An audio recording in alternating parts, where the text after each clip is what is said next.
Hello, everybody, and welcome back to Discussing a Murderer. This is Jeff Jones, and with me is the panel. Starting from the top, let's say, "Hey, Big Jeff, how you doing? I heard you got some time off." Yeah, Jeff, I've been on vacation from work this week, so I'm very energized. And since I don't have to work tomorrow, I'm going to join everybody with my mega pint. Cheers. A mega pint. A mega pint. Hey, Kelly, how you doing? What's going on? Hey everyone, I'm doing great. Just still on a bit of a cloud nine from the epic Johnny Depp win. You asked me before we started this whether I'm like in mourning now that it's over. No, because it's still getting salty and saucy even after, because things are still starting to spiral, and it's interesting to watch. Absolutely. I think it's captivated all of us. And Dr. Silkman, how are you doing today? Good morning, everyone. Good morning, panel, and everyone in chat. It's really great to be here. Johnny Depp, Amber Heard. Guys, I don't know what you're talking about. I'm not addicted. I can quit anytime I want. I can quit anytime I want. Well, from one addiction to the other addiction, Dr. Silkman, we find ourselves at the beginning of episode 7. And the name of this episode is Framing Defense. Oh, and boy. So we'll be doing one more episode in the courtroom. Or I'm sorry, this episode is mostly in the courtroom proceedings, covering that angle. So without any further ado, as they say, this is episode 7, Framing Defense.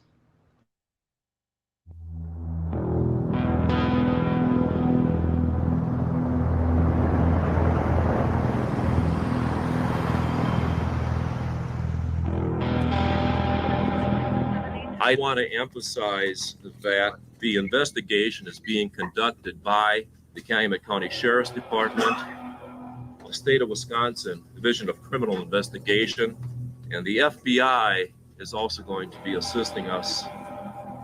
The Manitowoc County Sheriff's Department's role in this investigation was to provide resources for us when they were needed. As we needed items on the property to conduct searches, they provided that piece of equipment, and that's their role and their only role in this investigation. They were there at every step of the way, and it's as simple as that. And I think this episode is probably going to show that pretty well. That's correct. And people looking at this, when you see the amount of law enforcement officers and the sheer amount of people out there, and the fact that Pagel basically discussed all the people that were involved in the search, right? Remember, at this stage, we're talking about one missing person. And it's remarkable that the FBI are involved. Now, does anyone on the panel want to hazard a guess as to why the FBI would want to get involved in a case of one missing person? Well, they usually only do it upon request. Right, but what's the FBI doing there? They were requested to be there by the highly honest Calumet County Sheriff's Department, or maybe the Department of Criminal Investigation. Right. They reach back to their friends at Quantico for some. Now, again, Dr. Silkman, most of the forensic techniques that are used in the courts of America, don't they have to be endorsed by the FBI? They do. In FBI labs, for example, Quantico? Yes, they do. Yes, they do. So if you're doing any type of investigative technique, normally the FBI, they do trial runs. They make sure that it can be vetted, that everyone in forensic laboratories are doing the same standard techniques. But it's interesting that Pagel would mention the FBI at such an early stage of the investigation.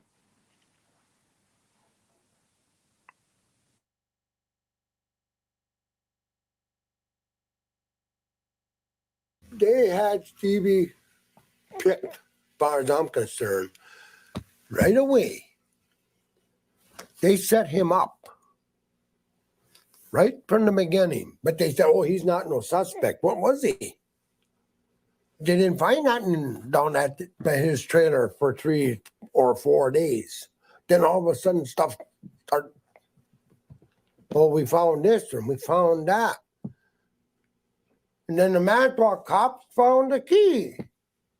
They weren't supposed to be investigating this at all, right? From their perspective, and I'm sure the panel members will agree, remember, they've gone through this before in 1985, right? So they would have seen their son on the stand and having all these accusations thrown at him about the sexual assault of Penny Bernstein, knowing full well that the mother and the father and other family members and other people knew exactly where Stephen Avery was for the entire day. So you could imagine that, to their horror, it's happening to their son all over again. It's mind-blowing when you think about it. 100% correct, Dr. Silkman. 1985 was a logistical impossibility for Stephen to have committed, but yet here's the family sitting through it again, knowing full well the difficulty of that it would have been for Stephen to actually pull this off, given that his trailer was Grand Central Station on Monday, as opposed to this quiet, offbeat place. And yep, here they are sitting through it, watching it again. They must just know, this is the corruption show that I'm watching. It doesn't matter how innocent you are. If they want to, they just have to snow 12 people sitting off in the box. Correct. And remember who Stephen was accusing the first time round, Kaserik, the sheriff of the MTSO, and to their absolute horror, who's finding all the evidence?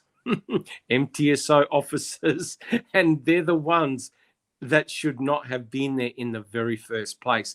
And it's tragic in a way when you look at the response from Stephen's mother and father, the sheer disbelief that it could happen yet again.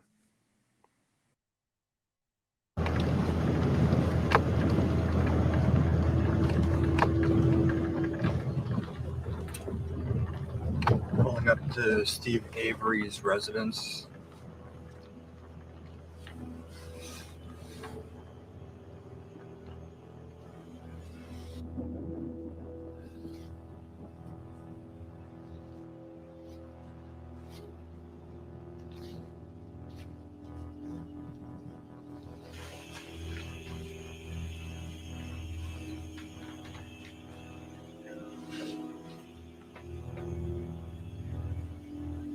This is the bedroom, Steve Avery's.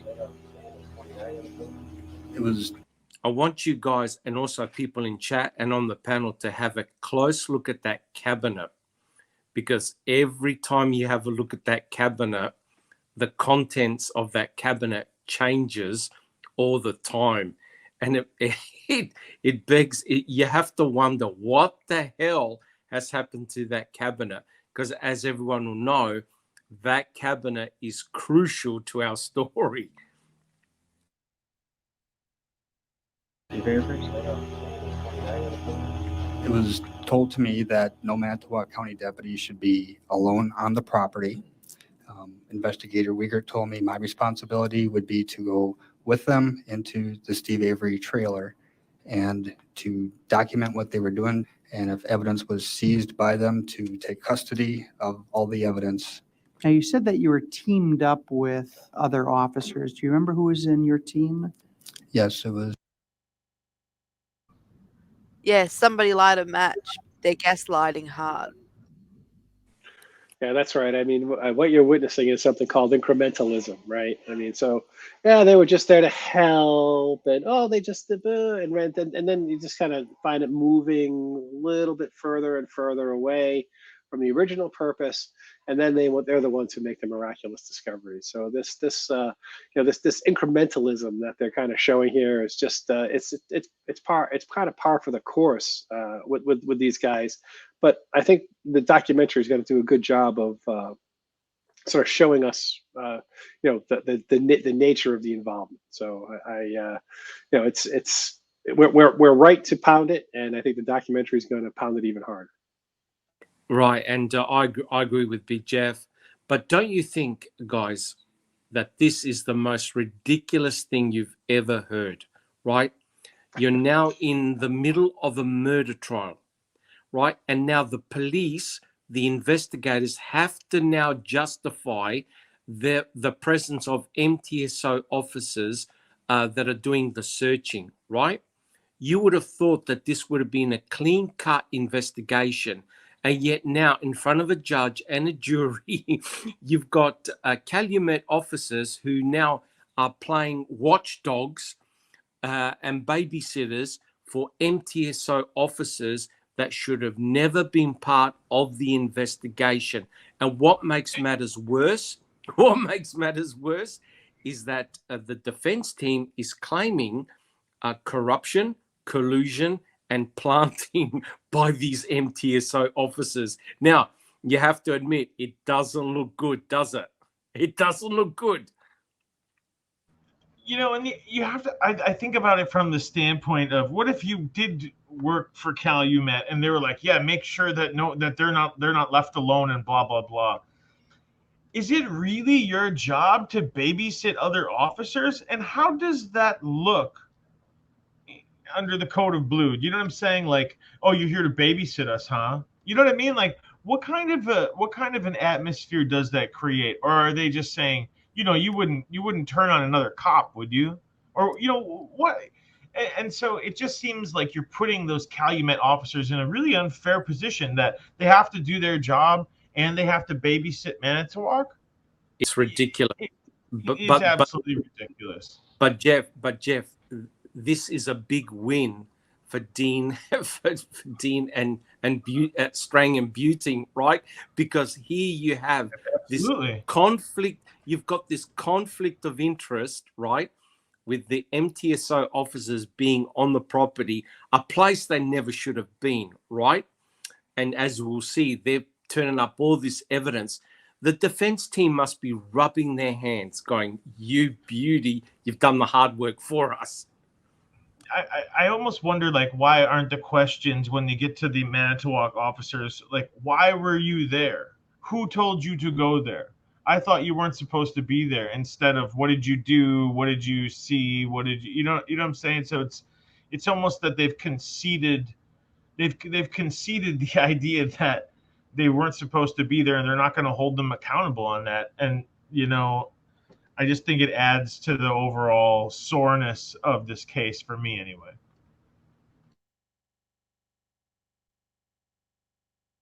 It was Lieutenant Jim Link from the Manitowoc County Sheriff's Department, Sergeant Andy Colburn from the Manitowoc County Sheriff's Department, and Detective Dave Remaker from the Manitowoc County Sheriff's Department. You knew that the district attorneys told those officers not to be alone on any property, right? Mischaracterization, Judge. You said the Manitowoc County District Attorney. I don't particularly care which district attorney. It's a district attorney, all right? You knew that. Yes. And you knew that if anything, of all the places that they should not be alone, it would be in Mr. Avery's trailer, right? We did not know that on that day. Mr. Avery was the one who was suing them, right? You knew that? I was aware of that fact, yes. You knew that, that's right. And you knew that's why Manitowoc transferred authority over to Calumet, right? Yes. It was because of this man right here, right? I believe that's correct. And it was this man right here's trailer that you were in. Yes. And so that, of all places, you knew was important that you make sure that these Manitowoc officers not be alone. Correct. And so you kept an eye on them, didn't you? I was watching what they were doing, yes. Had you ever, in any other search in your entire career, had to act like a babysitter or a watchdog for the officers who were conducting a search? No. This was a first for you, wasn't it? Yes. And would you agree with me that it would have been very difficult for Lieutenant Link or Sergeant Colburn to have planted a Toyota key in that residence under your watch? I believe it would have been difficult Because you were watching them. To the best of my ability, yes. You were not with Mr. Link and Mr. Colburn when they re-entered Stephen Avery's residence on November 8th, were you? That's correct. And that is the occasion when a key was found, right? That is my understanding. Just goes to show how ridiculous this whole thing is, right? Like I said, you've got a murder investigation, you've got a murder trial, and now in the middle of a murder trial, the defense is now questioning the integrity of law enforcement officers. Surely this must look ridiculous.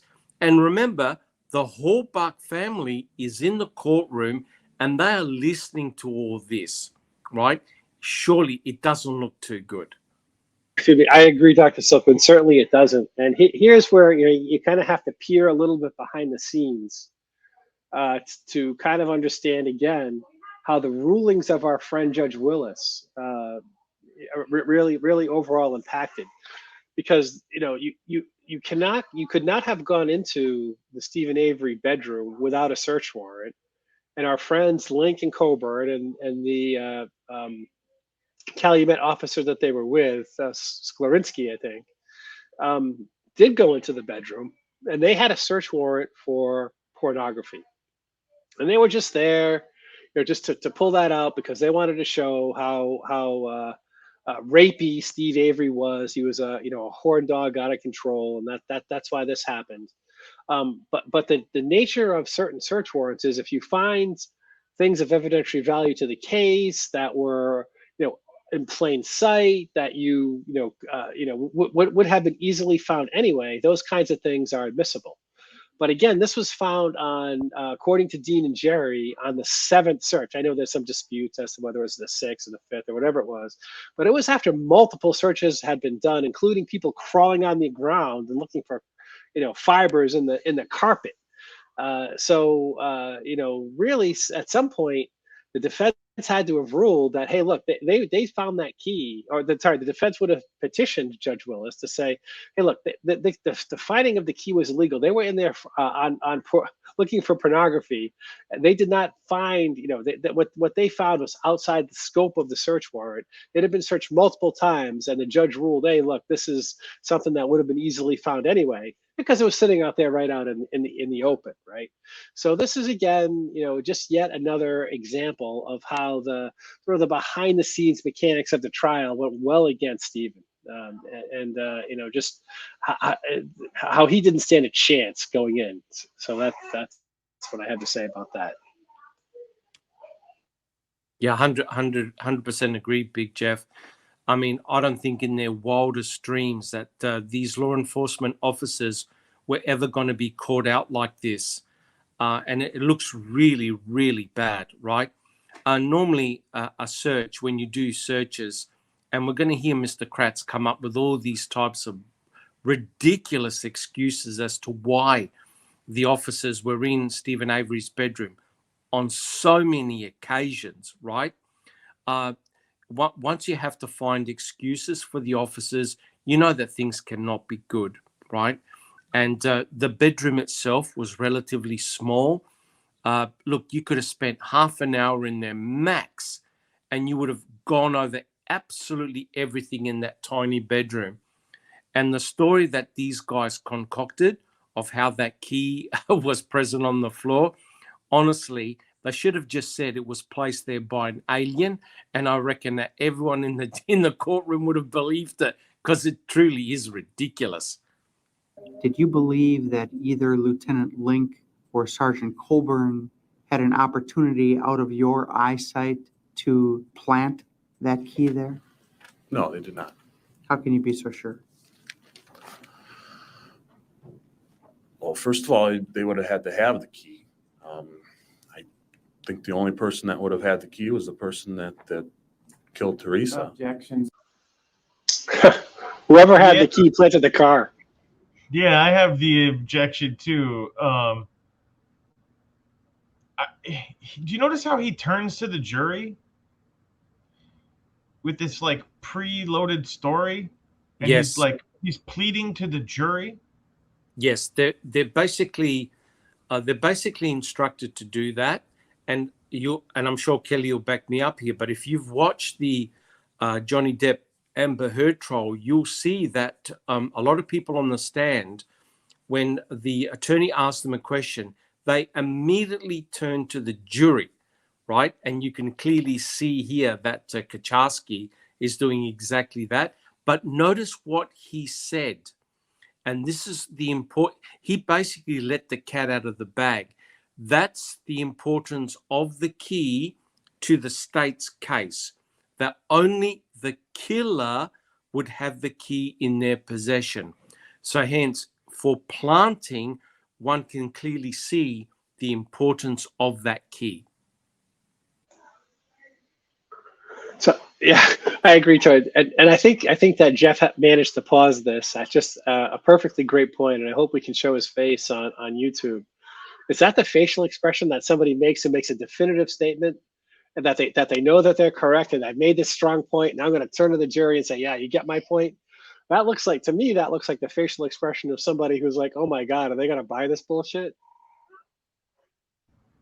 I think you're right, and I think the answer is they are going to buy this bullshit because, to go back to what you said earlier, Big Jeff, it's the judge. It's the judge that's just going, oh yeah, I'll allow it. Oh yeah, I'll allow it. Defense makes a logical, puts forward a logical argument. I don't think so, right? And so it comes back to a lot of these judgment calls by the judge, and whether they're fair or unfair, I think it's a true reflection of where we are as a society and how influential these positions are, whether fair or unfair. That's just the truth of the matter. And I think that judges' biases are is a big problem in law enforcement. Not only other than the politics of being elected as a judge, just the biases of how you feel about, maybe this guy had, we're all worried about, does the jury have a preconceived notion of Stephen Avery? But we never ask, does the judge have a preconceived notion of Stephen Avery, right? And I just think that demonstrates how important these judges are. Oh, it does. It does. And I believe, and I'm sure the panel and people in chat will agree, Judge Willis was essentially very ineffective. You know what I mean? I believe that the state had the judge in their pocket, right? I mean, if, in my opinion, and it's just an opinion, if the judge was really on the ball, what the judge should have done is anything found by an MTSO officer should have been inadmissible, thrown right out. And therefore you remove any element of doubt or the potential of planting. By Judge Willis allowing a lot of these forensic items to be placed in evidence, I believe it just goes to show the entire farce of this entire trial. And later on, and to prove my point, later on, guys, you'll see what Mr. Kratz does. He backs away from the key and begs for forgiveness, which is truly insane. Speculation. Sustained. Move to strike. The court will order the answer stricken. I want you to limit your comments to your observations. What about your observations do you believe it was impossible or improbable for them to plant that key? My actual observations, I would have to say that it could be possible, as in I was doing other things. I was taking photographs. I was searching the nightstand. So if we're just limiting it to if it was possible that they could do it without me seeing it, I would say, yes, I guess it is possible. All right. And is that in the sense of anything's possible? That's in the sense of it's possible aliens put it there, I guess. All right. Objection, There weren't leading. any aliens in the room, right? Saw in the Amber and Johnny case, one of the lawyers for Amber's team asked whether it was possible that his cat was doing searches on Google, and it didn't really get, although everyone laughed, it wasn't like the judge didn't intervene and go, come on now, you can't claim a cat is doing Google searches. It's a statement that he's just using as like an analogy of what he can compare it to in terms of the possibilities. But I think it falls more on Dean and Jerry with them in terms of objecting and intervening and going, hang on, you can't say that, versus the judge making a call, overhearing it. He was asked a question, he answered it. That's on the defense side to object and kind of pull that up. Yeah, I agree with Kelly. I agree with Kelly 100%. It is not it is not the judge's role in the trial to raise an objection. It's the defense's. If I was a defense attorney, and I'm not an attorney, which is a good thing, but I would be, having just heard that ridiculous statement, rather than try and raise an objection to it, I would have to know that I have redirect coming, right? It's going to be my turn to question this witness next. So why not just let this go? Because it's such a ludicrous statement. Just let it go, because I have the chance to now. Good play too. I see that. But the fact, I think, Jeff, your point is that the fact that he had to invoke something so completely ludicrous is really just, remarkable. Yep, and just a quick point. But Kucharski did leave the door open, right? In other words, he wasn't watching Lenk and Colburn all the time. The mere fact that he said that ridiculous comment about the aliens, what he was alluding to was that it's so highly improbable, but it is possible, right? It is possible. So in other words, Kucharski wasn't watching Lenk and Colburn like a hawk all the time. And as we'll discover, Kucharski was actually sitting on the bed. Now, how ridiculous is that? He was sitting on the bed taking notes. So therefore, he wasn't paying close attention to Lenk and Colburn. That's an important admission, actually. So it being possible in the same way that aliens are possible really isn't a fair characterization of what you meant, is it? I don't understand. All right, let me try it this way. You were not told at the beginning of that shift that your function was to be a watchdog for Mr. Link and Mr. Colburn, were you? That's correct. I take it never occurred to you that a law enforcement officer would plant evidence, did it? No. That was not on your radar, was it? No. And what we do know is that when you came into that bedroom the first time, there was no key on the floor, was there? That's correct. The theory was then that this key and the cloth fob and the plastic buckle somehow managed to come out that back corner, walk around the side, and lay like that. Right? Object, Judge, it's a mischaracterization. Well, that's up to the witness to answer. I'll allow the question. The bookshelf was pulled away, turned, searched, and it was reasonable that while it was turned away, it fell into that area. Okay. But you didn't hear it hit the floor whenever it got there, right? Correct. The floor is carpeted. Well, can I drop it on the floor here? What are we doing, Judge? We're Is testing. this an experiment in front of the jury? If it is, then we need to replicate the conditions. That's fine. We'll hold off on that. I don't know if they intend. Yeah. I wish he had just dropped that key.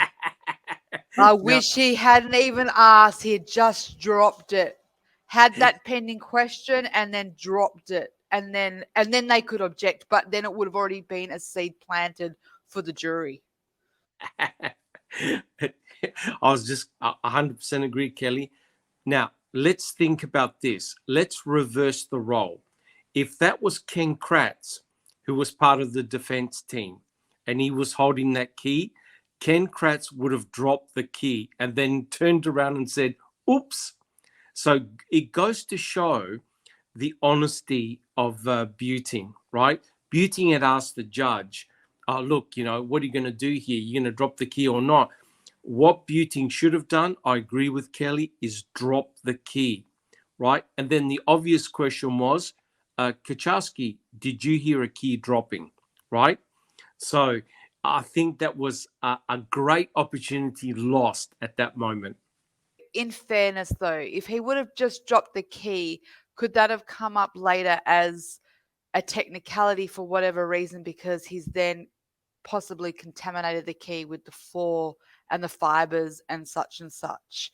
So I know that's going a little bit beyond where we're going with it, but it's just maybe that's why he also did ask for the permission, because if he dropped it and then it got contaminated, they'll go, you did that yourself.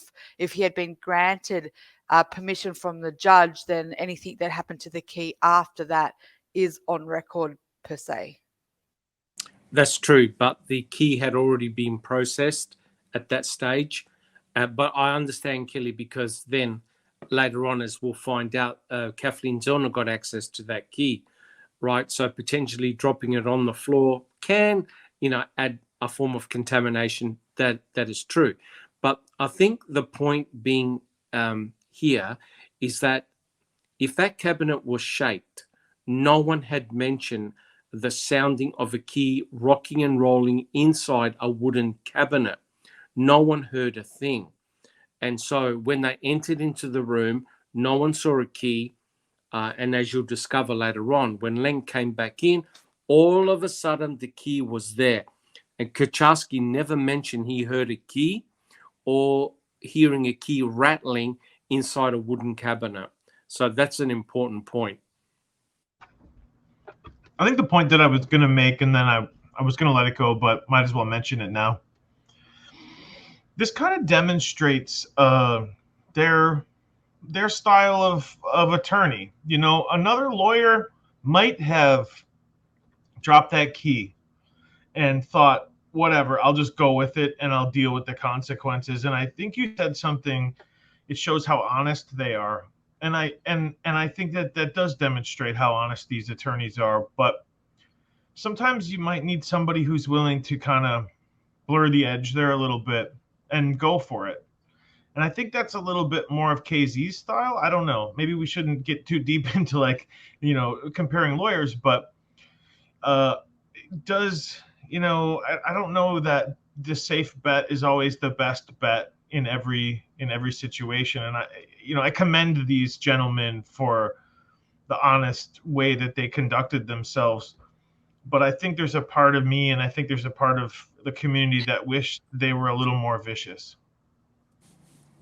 That's true, but note how quickly Mr. Kratz reacted. Mr. Kratz did not want that key dropped on the ground for obvious reasons, right? And he objected immediately. He tried to turn it into a farce. What are we doing here? A scientific experiment. What I would have done? I would have got a replica cabinet, brought it in, and just showed how ridiculous it was to knock that key out of the cabinet in the manner that Colburn did, right? So that sort of like crime scene reconstruction, just like you were alluding to, Jeff Jones, is very important just to show how ridiculous the state's case is. So I believe a little bit of aggression shown by the defense would have gone a long way, in my opinion. Yeah, so it's interesting. I think that Kathleen Zellner actually was trolling Andrew Colburn on Twitter, and she started something called the Colburn Challenge, if I recall correctly, and she offered him some large amount of money. Was it 10 grand or something like that, to come to her offices and demonstrate exactly, where that key was hidden and how he could have shaken that cabinet to make it end up in the orientation that it was in. He obviously did not respond to that, but it really just speaks to the same things that everybody was just talking about. And what was the, what are the chances that it would land in that particular position? What are the chances that no one in the room would actually hear it hit the floor? Because you have sort of metal on metal kind of clanking, no matter, or metal on hard plastic. clanking, no matter how you look at it, right? No matter how that thing lands in that orientation, it's going to make it's going to make some kind of noise that people are going to hear. I mean, I can Correct. see how Dean and Jerry didn't necessarily say, it was too loud in the room. When you're trying to create reasonable doubt, it might not have been in their best interest to go any further than they did. He's making a judgment call on the spot, and I think I've won this point strongly, so I'm going to leave it here. So, and whether or not that was the right decision to make, I agree with the panel. I would like to see that bloodlust too. But I think he made a sort of a lawyerly call, and he left it there, sort of with all, sort of conscious of lawyerly reasoning. Yes, I agree. But I believe it was the late Eric Cozy who did a reconstruction using a similar type of cabinet, and how actually difficult it would have been for a key to have gone out of the cabinet and gone around the corner, right? And of course, we'll learn later on that Colburn actually wrote an email to his boss and gave a completely different conflicting story of how that key got at the back of that cabinet, right? A totally different story. So, in a way, he damaged his own version of events of how that key got dislodged by him putting back the folders into the cabinet and shaking it, etc., etc. I've never, ever heard of an officer being so upset looking at pornographic material that he had to shove in those folders so hard that he actually broke the back of the cabinet. A completely ludicrous story, guys.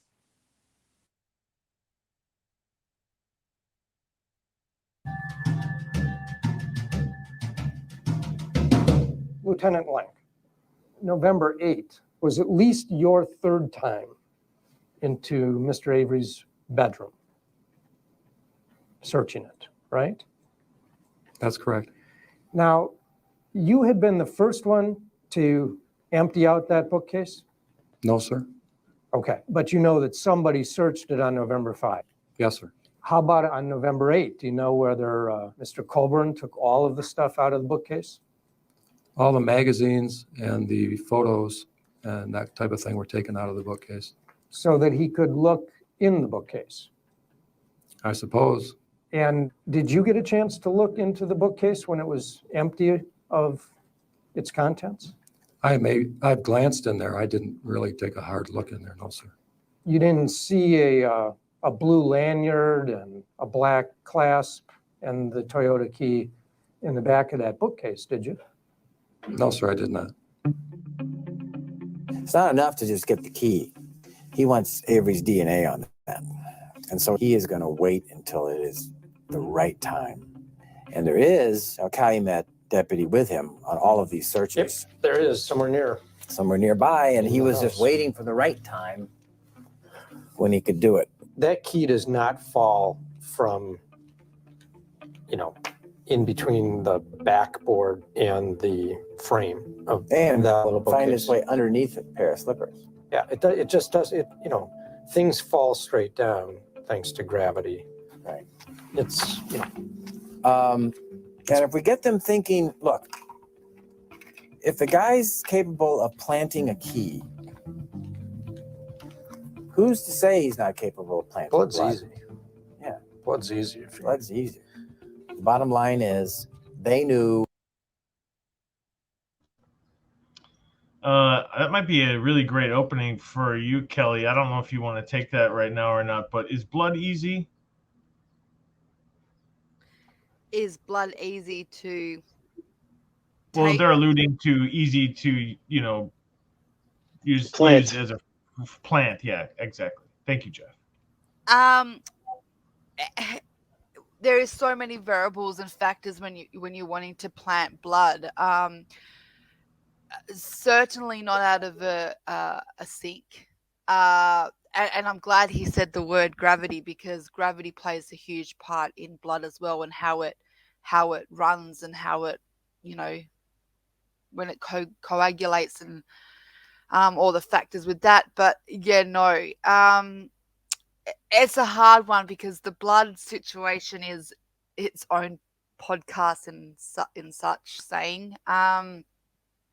Yeah, personally, I think if you had the thing with the blood is the only way I think it's possible and probable that it ever came from the sink if it was a planned situation. You need to have the method of how you were going to take the blood, the instruments, how to take the blood. And the biggest point is you have to be aware and take the chance that Stephen Avery was even going to bleed. To be on the spot, if you had no prior knowledge of how to obtain blood in terms of planting, to have that thought come into your mind, you'd have to be pretty sophisticated in terms of intellectual advance, because that's not something that you would, like a normal person would just look at blood and go, oh, I can take that and plant it. That's a very unusual thought pattern for someone that's just, I think in I this, mean? in this instance, he's talking about law enforcement, though, saying it's easy for them to plant it, especially evidence techs that know Well, how to. definitely. That's where, if it comes down to the law enforcement, then yeah, because they have time to plan. They have time to find resources and find where they could get that said DNA from. Being a killer that's taking an opportunity, for starters, you have to be in the right place at the right time just to see them even bleed. And then your window period is so small. But for law enforcement, if they have a source of where to obtain that blood to begin with, then yeah, it's incredibly easy. And even if they didn't do that, I'm sure the lab itself could have made those results swing the way they needed to swing. Silkman, thought? Yeah, 100% agree. While the blood planting scenario from the sink, and we'll talk about this later, of course, sounds particularly alluring, you got to take into account what Kelly just said. First of all, you would need to have someone that knew Stephen Avery had just bled and went inside his trailer and bled within the sink. 2, you need someone to go inside and get that blood relatively quickly before it coagulates, because the blood within a few minutes will start to coagulate and turn into a gel-like substance. Very, very difficult to handle once it starts to coagulate. It won't be in liquid form. And thirdly, and most importantly, you need access to the RAV, right? So in other words, you need to take that blood and plant it within the RAV4. So that means that that individual who took the blood had to also have access to the RAV. You're taking a huge, huge risk by doing all of this. It's a hell of a lot easier to do all the planting involving a laboratory technician. So in other words, you do everything in the lab. And just going back to the key, because that's what we're talking about. One important aspect about that key that to me is still very troubling is that the key only contains the genomic DNA of one person, Stephen Avery. Now, if you're talking about a planting scenario, it means that the person who, put it this way, there are 2 options. The person who planted the key also planted Stephen Avery's DNA on that key, or the easier way to do it is you plant the key and you add the DNA on the swab from the key. So the result is done within the laboratory. Clean, quiet, no one's going to know you do it. If you try and plant Stephen Avery's DNA on that key, there are too many variables that can happen that are out of your control. If you have a key that's clean, you can always add DNA in the laboratory situation.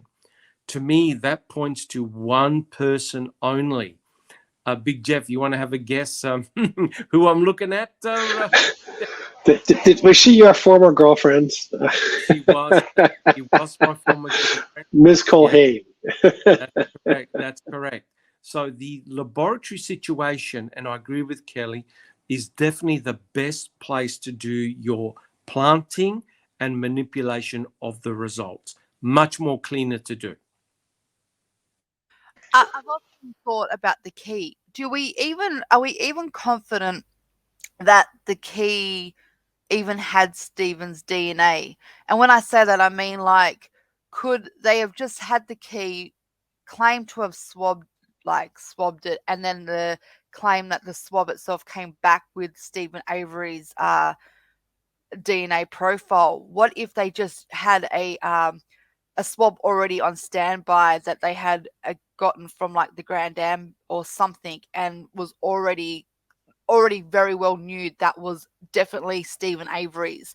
The fact that it was so concentrated, meaning that the source was high from it, could that mean that it never really was swabbed from the key? They just had the key, didn't even test it themselves, and then just went, oh, we have a result from it, and then held up a swab of Stephen's and went, here it is.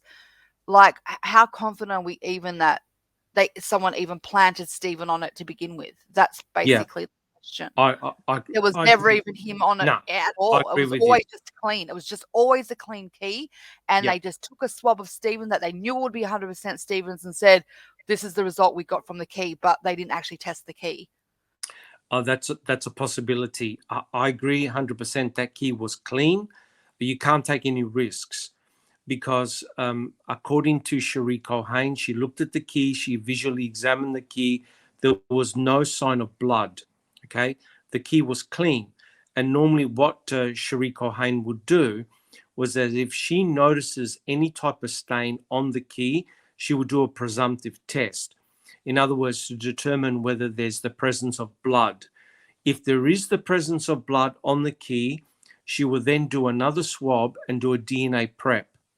This wasn't done. So when she visually observed the key appeared to be clean.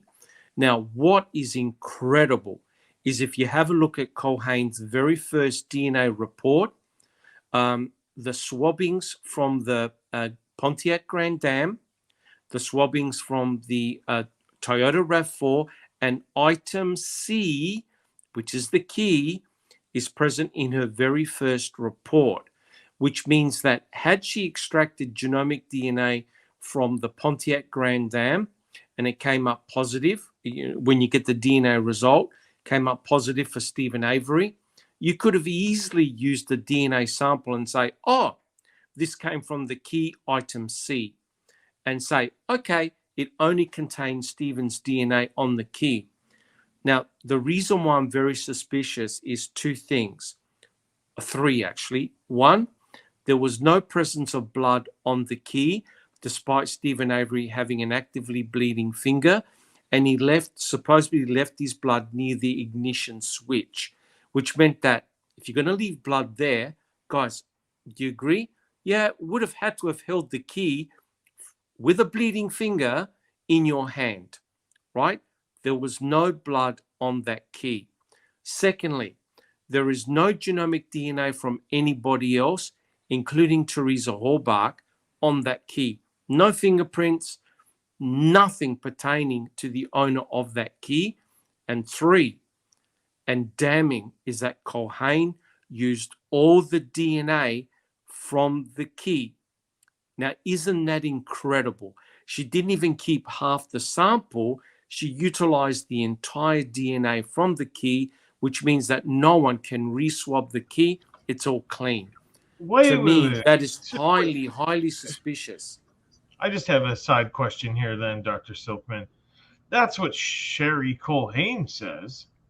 Correct. But couldn't it actually be like, well, we don't, the technology's better, whatever reasoning they come up with, and they get a hand on the key, and like, just because she said she destroyed her sample doesn't mean, like, she thinks that means, there's no more to get out of here. But I don't know. You see, are you following the logic that I'm asking? Does it make sense? I do, but Kathleen Zorn actually had obtained the key. I'm not sure whether she had re-swabbed it or not, but to tell you the truth, Jeff, the key had already been processed, which means it's not going to give you any additional information.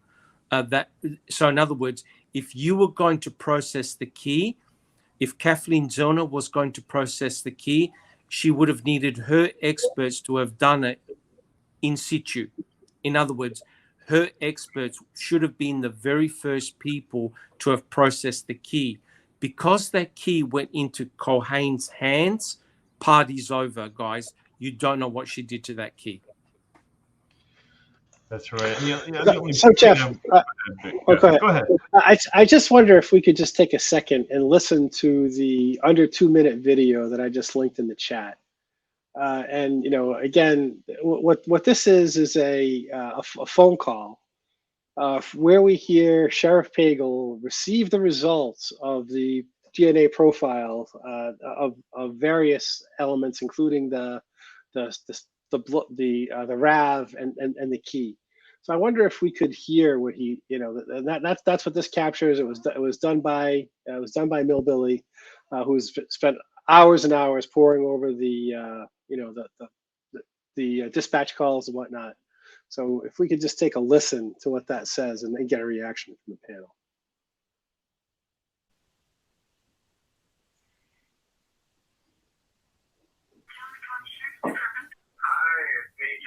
Hi, Jerry. I just want to give you some information, okay? Okay. Okay, Paul needs to talk to you too. Okay, just let everybody know. Stephen Avery blood was found in her vehicle. That's what Paul just came in and told me. Okay, yeah. Fantastic, and blood was also found on her key. DNA. Oh my gosh. It paid off. Fantastic. Good job. Let me talk to Paul. Okay.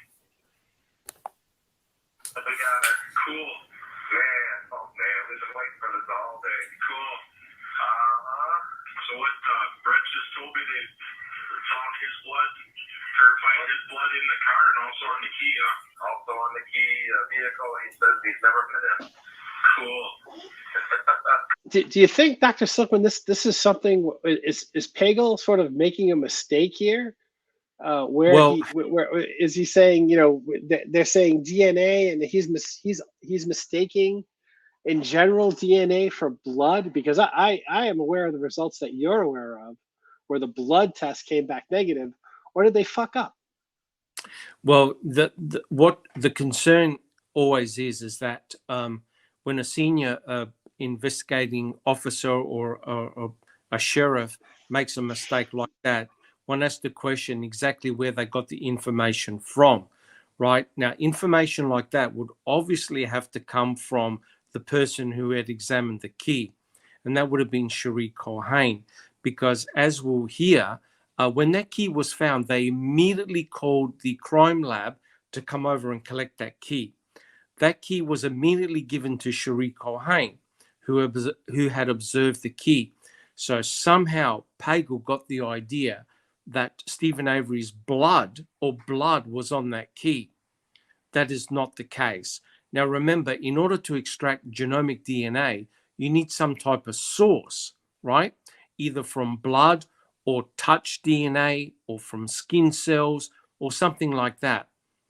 Culhane had said she never saw any blood on that key. So where in the hell did Pagel get the idea that there was blood on that key? That is a major, major blunder. He had just gotten a call from the crime lab. That's his victory lap, where he's calling up the whole world saying, correct, blood on the key, blood on the car. Correct. Correct. What the heck? What's going on here? How is it possible that Pagel's doing his victory lap talking about blood? Either he got it wrong, the crime lab misinformed him, or there was some, they decided, as they went through, because nobody ever thought that somebody would go through the dispatch calls with that level of a fine-tooth comb and say, oh look, we got you. Correct. What were you talking about then? Correct. And what's really chilling here, guys, is that Dr. Jensen, during the trial, had mentioned the fact that the bullet, item FL, contained the blood of the decedent, right? So here we've got two situations which are really, really crucial, but wrong. There was no blood on the bullet, and there certainly was no blood on the key, which makes the whole thing very suspicious, because that key allegedly belonged to Teresa Hallbach, who would have used it for several years. Yet, there is no genomic DNA of Teresa anywhere on that key, only Stephen Avery's. I hate to play the devil's advocate here, but maybe the dumbass advocate is what I'm playing here. Is it possible that the first person that got the information, they said, "Oh, it tests positive for Stephen, blah blah blah," and they just go, "Yeah, they found his blood," and it turns into a game of telephone, and then that's just the result. Is everybody thinks it's blood. possible. I'd like to hear them say that. I mean, I would like to have heard this call played and say, "What were you talking about, Pagel? Who told you this?" Yeah, correct. Because the key got picked up by the crime lab and went straight to Cherie Culhane, who had examined the key. Now, in order for you to make a statement that blood was found on any object, you got to do a presumptive test to prove that it was blood. You can't just say, "Oh, look, I saw a stain. I think it was blood." Because if you look at the trial, there are many cases whereby officers had swabbed stains that look like blood, and in actual fact turned out to be presumptive negative. So in order to make a positive statement that it was blood, it meant that someone would have done a presumptive test. Culhane never observed blood on the key, never did a presumptive test. So I don't know where Pagel got the information from, because remember, guys, he did the press conference. Remember the press conference where he said, "Oh, Stephen Avery said he never was in that car." Well, now we know that's not right. It was false. He was in that vehicle. So they came forward with all this information. I don't know where they're getting the information from, because it's certainly scrambled.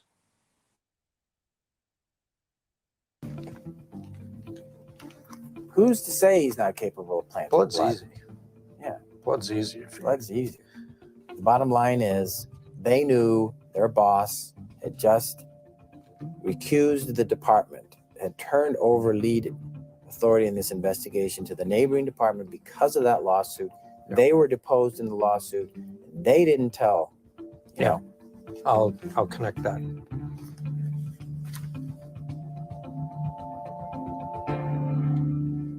You volunteered to be one of the officers who searched Stephen Avery's residence.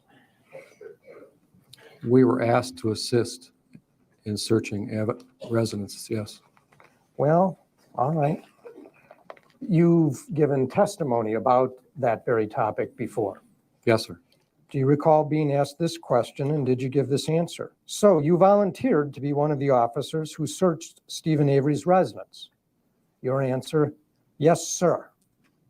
Was that your testimony? Yes, sir. Sergeant Colburn also volunteered to be one of the searchers of Stephen Avery's residence. Yes, sir, I believe so. And you didn't mention that you'd been deposed 3-4 weeks earlier to Special Agent Fassbender. That's correct, sir. You didn't mention it to Investigator Mark Wiegert. That's correct. Didn't tell Sheriff Pagel that you'd been deposed. No, sir. Without you telling them, there's really no way they would have known about it, would they have? No, sir. Would it have been a little bit fairer to Mr. Fassbender if you had given him this information so that he, as one of the 2 lead investigators, could have considered it? Had I thought of it, yes, sir. Would it have been fair to give that to Mr. Wiegert or Sheriff Pagel? Same answer, yes, sir. And before you went rummaging through Stephen Avery's bedroom, once, twice, 3 times, whatever it was, for hours, would it have been fairer to Stephen Avery if someone other than a person who had been deposed in his lawsuit had done that search? No, sir, I don't think it would have been. How can you answer no to that question? Would it have been fairer? No, I don't think so. It's just that answer is just stunningly stupid. And look at the expression on Link's face. He's like, "Oh, I can't believe I just had to say that." Go ahead. What professional atmosphere does that fly? That you're just like, "Oh, I've just kind of forgot." And on top of this is we're lent to believe that these are the most honorable, best, most professional officers that ever graced us with their presence. And yet They do that and several times. When you dig into it, you go, oh, well, that wasn't very honorable and professional of you, was it? Oh, I don't know. And then the next thing, that wasn't very honorable and professional. Yeah, I think it was, but it obviously wasn't. So it's this just more gaslighting. So I rest my case. I think right there, guys, on the panel and in chat, that goes to display the attitude by the officers in this case. It was, I'm never going to admit that I did anything wrong, and I saw nothing in my actions which I would consider to be nefarious or wrong. And think about it, right? Both Lenk and Colburn were deposed a couple of weeks prior, and none of them disclosed to their senior commanders that they had been deposed in the civil trial. And remember what Mr. Kratz said during a press conference: we're going to ensure no impropriety here. We're going to ensure that the MTSO are not involved. We're going to, this whole investigation is going to be taken over by Calumet. I'm going to be the prosecuting attorney, etc., etc. And here we have on the stand, Lenk, Colburn, Remaker, and others, all from the MTSO, all finding important critical evidence, and all of them admitting they had done nothing wrong.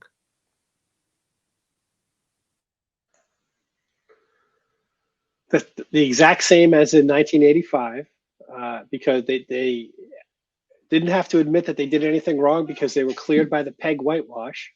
And the damn dogs again. And they knew in order to they needed Stephen Avery to go away. And in order to make Stephen Avery go away in 2005, they needed a whopper. And that whopper included the same kind of evidence that got him exonerated, which was DNA. So let's not lose sight of the show that's going on here. The show that's going on here is Stephen Avery needed to go away. They needed a specific type of evidence to make that happen, and they got it, and it was put there against him. And again, that's only a theory, as they say.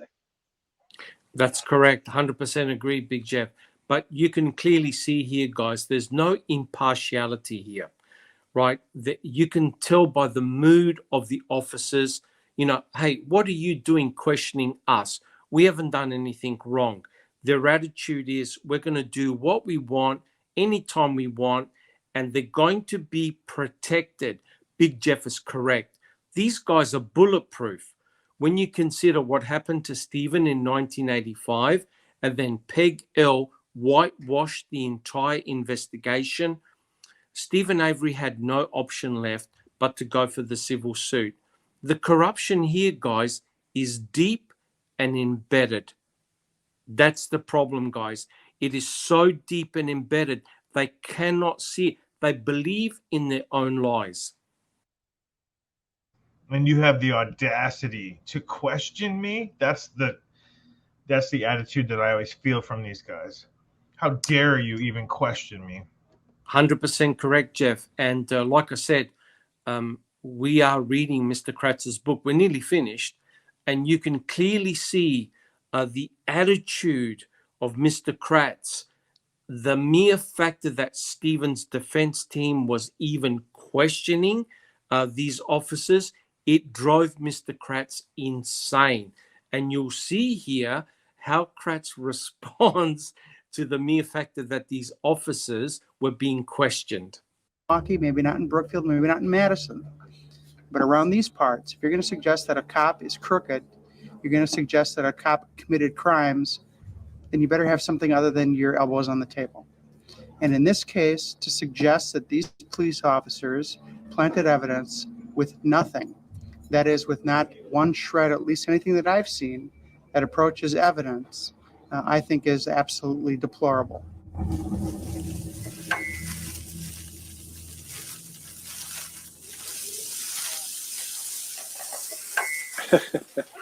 No, isn't it evidence that isn't it evidence that it wasn't found on the first N-1 searches? How does something mysteriously appear out of nowhere? Right. And again, the same thing as we went through with item FL a couple of podcasts ago. Just miraculous that this thing should just show up miraculously after similar number of number of searches, number of hours of searches in the garage. After jackhammering, miraculously they come up with this bullet that happens to have, again, DNA of the victim. Right? It's just that in my mind is evidence, right? It's not what you, right? It's the fact that you find it in the first place after multiple searches and nobody else found it is evidence of suspicious activity. Sorry, Ken. Oh, it certainly is. And if I could just quickly add a point here, guys, it's interesting how Mr. Kratz was extremely upset by the mere suggestion that Stephen's defense team was implicating some type of nefarious activity by Lincoln Colburn in terms of planting. And Mr. Kratz said one important thing: with no evidence. He goes, with no evidence. And isn't it remarkable? It's a pity that someone didn't have the nous to say, well, Mr. Kratz, how come you convicted Brendan Dassey for life imprisonment for have committed all these crimes against Teresa Halbach with no evidence, right? With no forensic evidence. And yet he's crying that there was no evidence of Colburn and Link planting forensic evidence, yet by his standard, there was no forensic evidence tying Brendan Dassey to Teresa Halbach, yet that poor kid got convicted. Isn't incredible, guys, the double standards used by Mr. Kratz? It is, Dr. Silkman. I mean, what would that evidence be? Of planting. It's just the fact that it wasn't there before. I can't even think of what that evidence would be that he's talking about. Mysterious appearance. That's the I have pictures of the crime scene. It's not there in my initial pictures, and all of a sudden it shows up in a very outrageous spot. And then Colburn and I had to shake it really good, and yet there's still change and keys and everything else on the bookcase. So I don't know what of this evidence is of which he speaks, what it even looks like. So maybe that would be something to know. Correct. And, it's the mere finding of things like the key and the bullet. They're under very, very suspicious circumstances, right? And of course, one of the biggest problems is there's no test for planting, right? You actually have to get the person to admit that they had planted the forensic evidence against Stephen Avery. And the chance of that occurring is zero, right? So, Ken Kratz has to put on this real big, brave face and say, oh, come on, these fine officers, they couldn't possibly do any form of planting. Completely ridiculous. There's this, I forget who said it first, but there's this saying that goes, who are you going to believe, me or your lying eyes?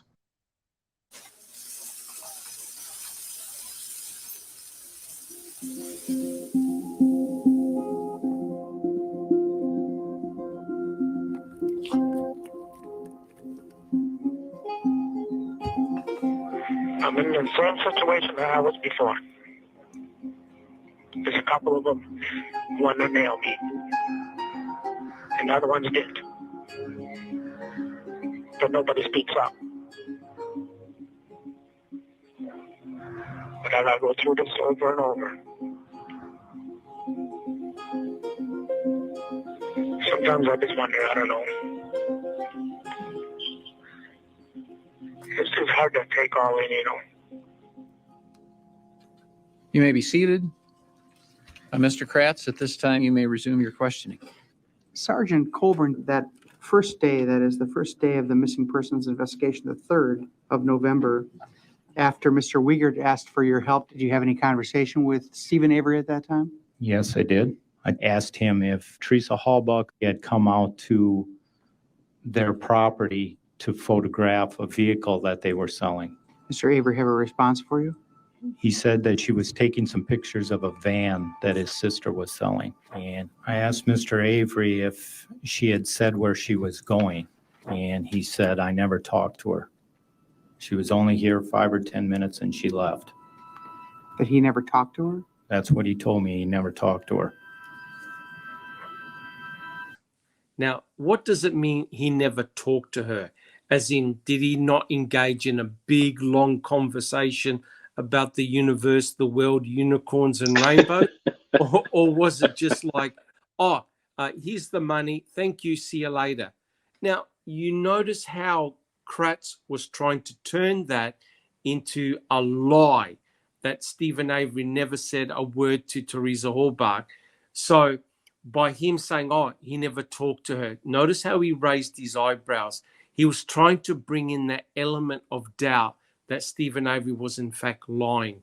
Amazing. So 100% agree, Dr. Silkman. Let's rewind the clock to November 3rd.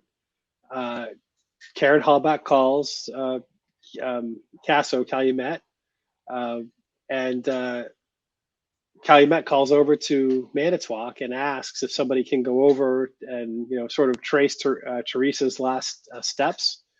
And Andrew Colburn, Sergeant Colburn, is a shift commander. So he's the one who decides who goes out and do this stuff. He commands people to do it. So he does his job and commands himself to go out to Avery's and ask Avery's the question.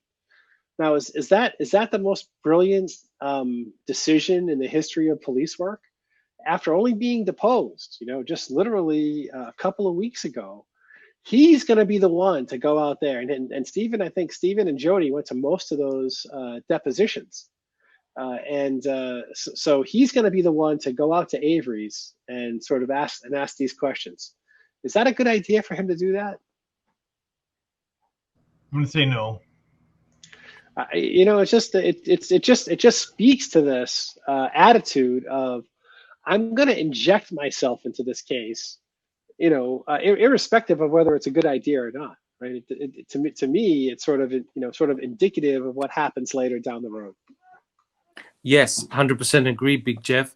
And the other person who injected himself into the narrative was Lenk as well. You have occasion to search Stephen Avery's bedroom. Yes, sir. Who did you enter that bedroom with? Deputy Chaharsky and Lieutenant Link. In performing that search, did you move or manipulate this piece of furniture? Well, I'll be the first to admit I handled it rather roughly, twisting it, shaking it, pulling it. Sergeant, did you see this image on the 8th of November?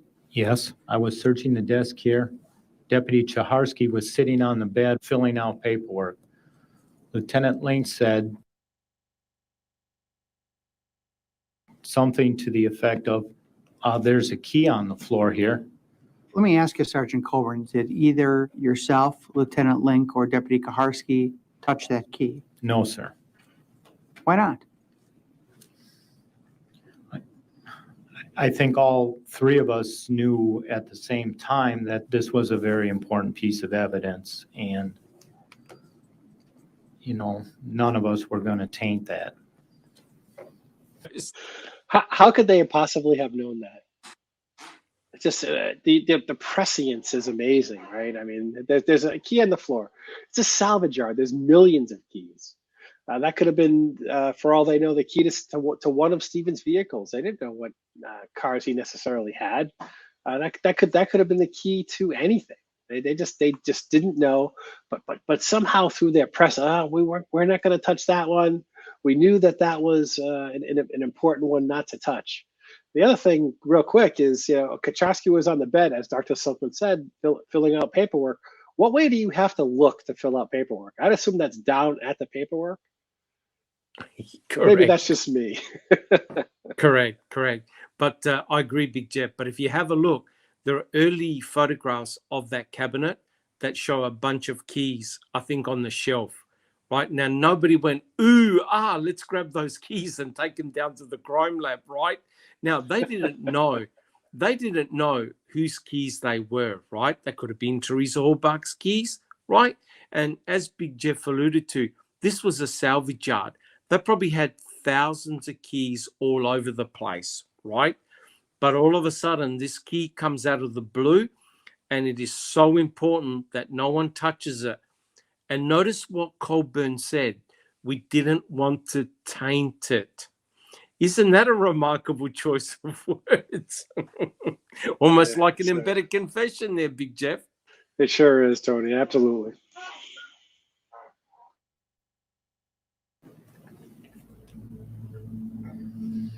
Sergeant Colburn, you were asked, as I understand, as part of a civil lawsuit to provide what's called a deposition. Can you tell the jury what you were asked about? In 1994 or 95, I had received a telephone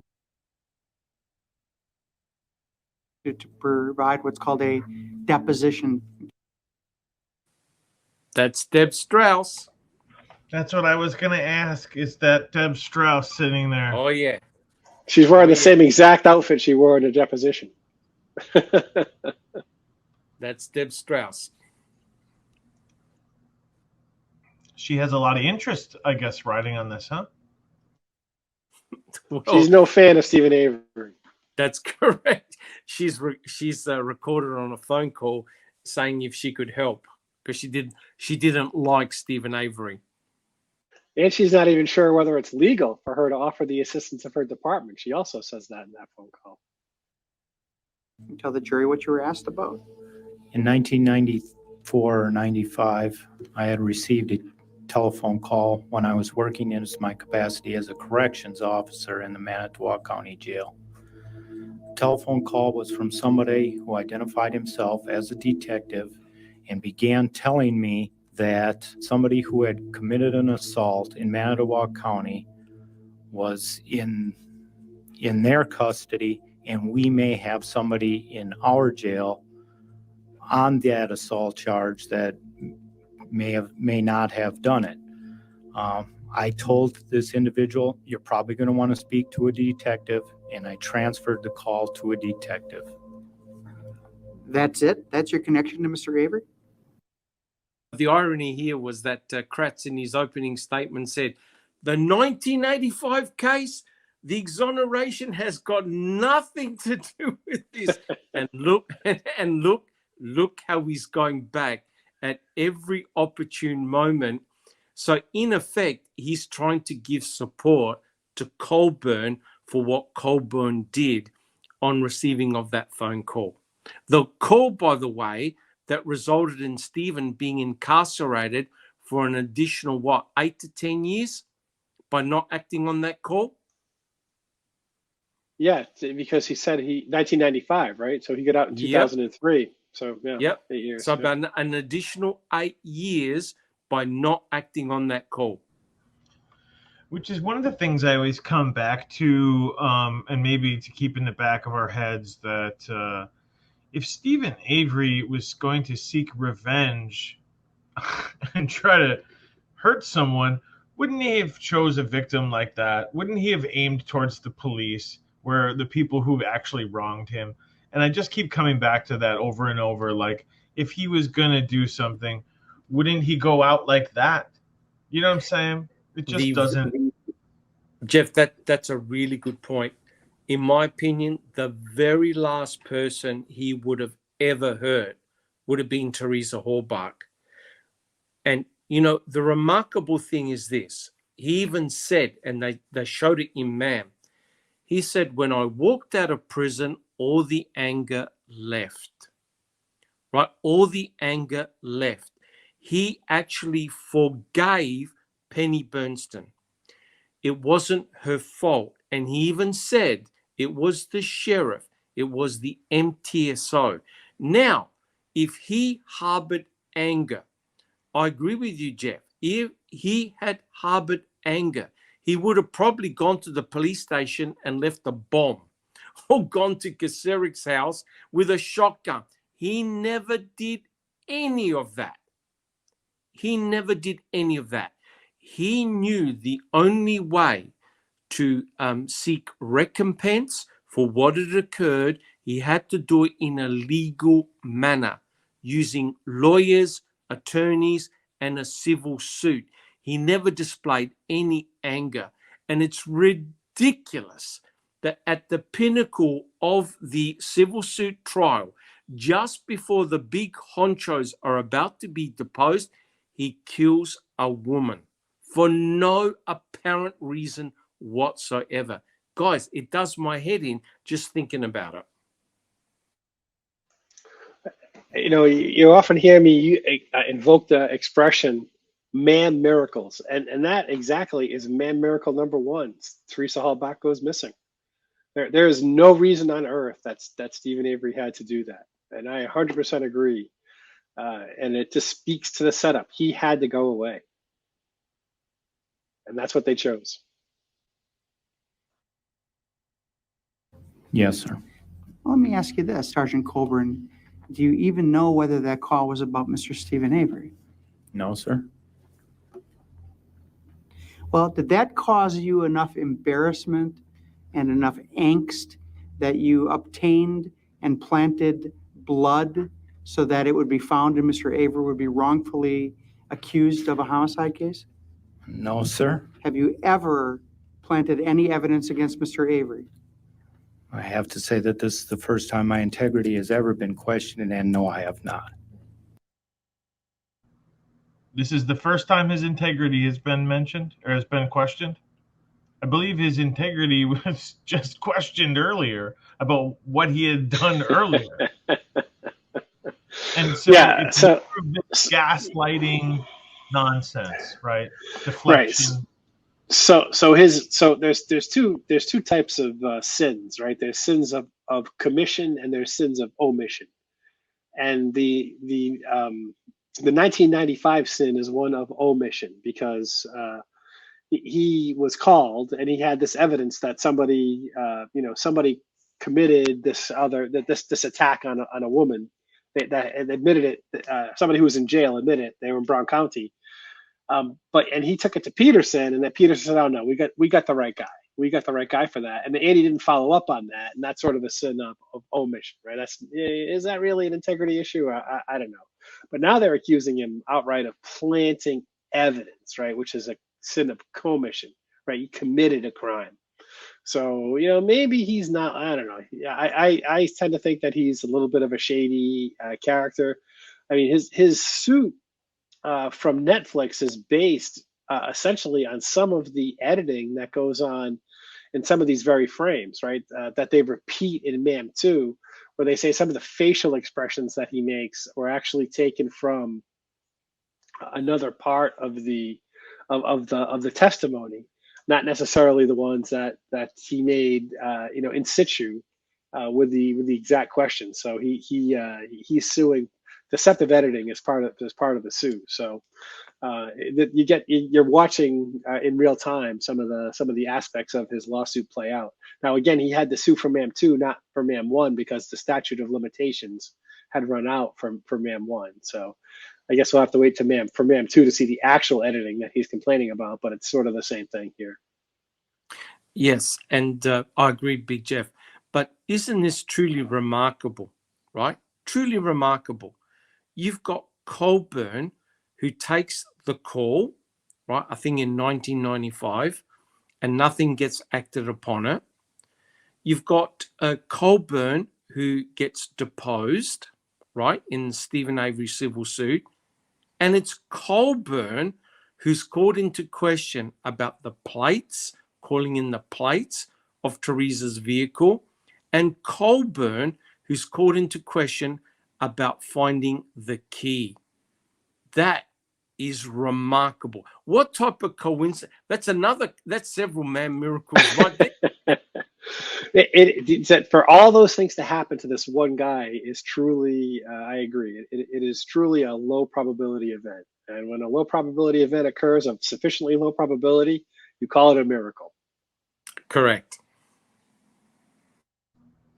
This is my last note on that to put a little period on that. is filing reports like 6 years later, is that usually someone who has integrity? Is that what they do? No, it is not. That's all I have for Sergeant Colburn, Judge. Thank you. This is the first time your integrity's been questioned. As it applies to being a police officer, yes. Okay. And it's not the first time Mr. Avery's has been, so I have some questions for you. November 3, 2005, when you learned Teresa Halbach was missing, was just 3 weeks after your deposition in Stephen Avery's lawsuit. Yes, sir. As shift commander, you could have assigned anyone in the road patrol to go out to the address on Avery Road. Yes. You chose to do it yourself. Yes. Did you go alone? Yes, I did.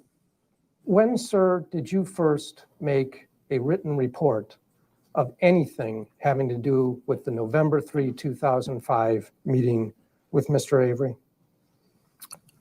June of 06, I believe. That is, it was almost 8 months after that conversation with Stephen Avery, the first conversation with him in this investigation, that you wrote down what you say he said to you back on November 3. Yes, sir. The Manitowoc County Sheriff's Department had, by their own admission, in fact, they're the first one that brought it up, that there was a conflict of interest there. And a conflict of interest in the investigation of a crime is probably the most serious violation any investigating agency can make, because it brings into question their credibility and actions throughout the case.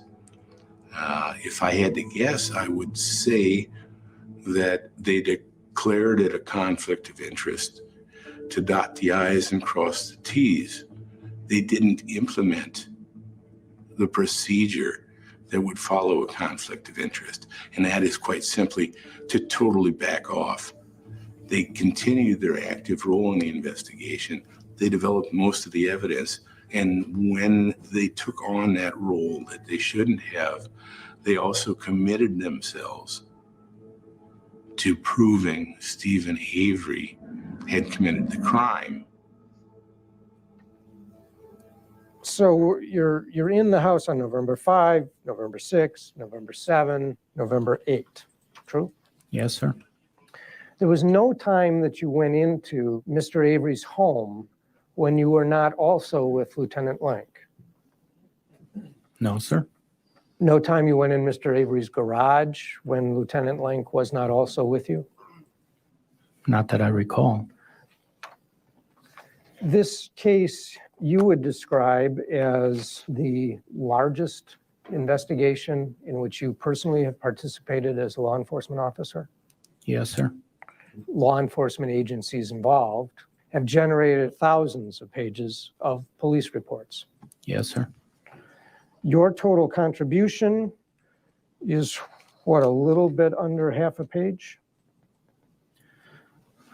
Correct. The report that you filed makes no mention of the Toyota key. That's correct, sir. Were there things that you did not want to commit to paper in a report? No, sir. While we're on Stephen Avery and your reports about him, that phone call, the phone call where a detective from another law enforcement agency told you may have the wrong guy in jail, that one? Yes, sir. Did you ever write a report about that? No, I did not, sir. Well, actually you did, didn't you? It was about 8 years later, wasn't it? I wrote a statement on it, yes. Correct me if I'm wrong here, guys, but didn't Sheriff Peterson put that report, or Caseri put that report in a safe? Peterson did. He put it in a safe. He Yes. put it in a safe.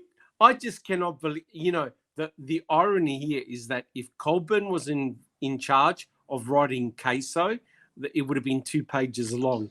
2 pages long. You know what? I think like when you watch this again and you like watch how Dean's bringing it all together, I think the jury at this stage, he could have had them on that fence again here. This was a pretty powerful cross-examination, I think, from Dean. He was able to easily close the loop in. Every time he went somewhere, he was able to bring it all together and make it make sense. And he had some really powerful statements in it, like when we see him say at the beginning about your integrity might not have been questioned before, but Stephen Avery's has. So that's just reminding the jury that, hey, they've been wrong before. They have been wrong before about our client. Make sure you're really paying attention to this. So, you know, I think this is really good on behalf of like Dean's side of it. Really good, you know, cross-examination, and I really think that if it wasn't for the DNA being directed at so against Stephen Avery, I think there could have been moments in this case that they could have won, being the fact that they really tied it all together, especially with reasonable doubt and, you know, potential, you know, involvement of law enforcement, which for any jury, I guess it's really hard to go there. And I think it'd be scary for them to do that. But the way this is all kind of lining in, he's really bringing it together. I think Kelly, you just made a brilliant point. You take away the DNA in this case, Stephen walks. Simple as that. Because there is a huge element of doubt. And that's why you needed the DNA in this particular case to point to Stephen Avery, right? And I always remember, and I know Big Jeff always says it, I always remember the words of Jean Couchet about the manipulation of DNA. And has it been manipulated before? And he goes, you know, of course it can. And so you think about it. This, now that I'm looking at it again, I can now see that what we have here is a trial within a trial. Notice we're not talking about the murder investigation. We're talking about the integrity of the MTSO police officers. So there's two trials going on here. And remember, the Horbuck family must be listening to this thinking, what the fuck is going on? All the emphasis is on the MTSO officers and their involvement. They're not even discussing the murder of their daughter, their sister. You know what I'm trying to say? All the emphasis has now been directed on the integrity of those MTSO officers. But Kelly, I just want to point out again, brilliant point about the importance of the DNA. Spot on. Well, it's just, it always goes back to that, because you and I we talk a lot privately about the DNA in this case. And, you know, with my experiments and your knowledge and your experience in DNA, this case is solely about DNA. You have to accept it, whether we believe it or not. It is, because it was so directed at Stephen, and it's the most powerful statement anyone can say and understand. When you say this case, it was DNA that got him out, and now it's DNA that keeps him in. Correct. When you really, really understand that power, you understand why it meant so much for law enforcement, that it wasn't just the key, and it's not just the blood, and it wasn't just item FL. It needed to come as a cluster of DNA that, you know, if you take one away, you've still got 5 more. And that's why I always think, like, why would they have not stopped with just the blood in the car? Because that was, when you go back and you review a lot of people comments and thoughts about this case, it always goes back to one, item FL, which is fair, because I think that plays a huge role in terms of DNA, and the blood in the RAV. The blood in the RAV, if you take that out of the equation, you know, you're left with the key, which you can almost say, well, anyone could have planted that key. You know, item FL, we know it never passed through her skull. That's been scientifically proven now. So Correct. A lot of people get stuck on that blood in the RAV. A lot of the guilters, that is their defense mechanism. When we go back to DNA, they'll go, tell me how the blood got in there without telling me he was in that RAV, and they make a mockery of it, that it's, you know, it's impossible. And I think that's where it comes down to law enforcement. I think that they really understood that themselves, that for them, the saying, they understood the assignment. They got greedy, but they realized in this situation, they needed that little bit more because, like you said, there was 2 trials here. It was the murder of Teresa Correct. Hallbart, and Yep. it was law enforcement. They needed it so that if one part of the DNA or one part of the evidence got dismissed because of their cooperation, they had something else. So maybe it was greed just to want more, or maybe it was strategic because they needed more, because they knew that their integrity, they knew that their participation was going to come under the headlight. So they're basically saying, if you, it kind of came down to this: you either believe all evidence as a Or whole, none. or none at all, Or none. or none. Yep. And that's Correct. why the more the merrier, because it's easier, it's a lot easier to explain away one versus everything that they gave us, or Yep. gave the case. So And yeah. Kelly, now you understand the power of the hood latch swab, right? Because Oh, now absolutely. you had blood inside the car, and yet his sweat or touch DNA underneath the hood latch, right? Insinuating that Stephen went under the hood latch, under the hood of the car to take apart the battery cable, right? So hence, that's why if you're going to set him up, that hood latch swab is crucial. And of course, it was Fassbender who said to Brendan, did he go under the hood? So you've got now Wiegert, who talked about who shot her in the head, and Fassbender talking about, okay, did Stephen go under the hood? So these 2 very leading questions, right?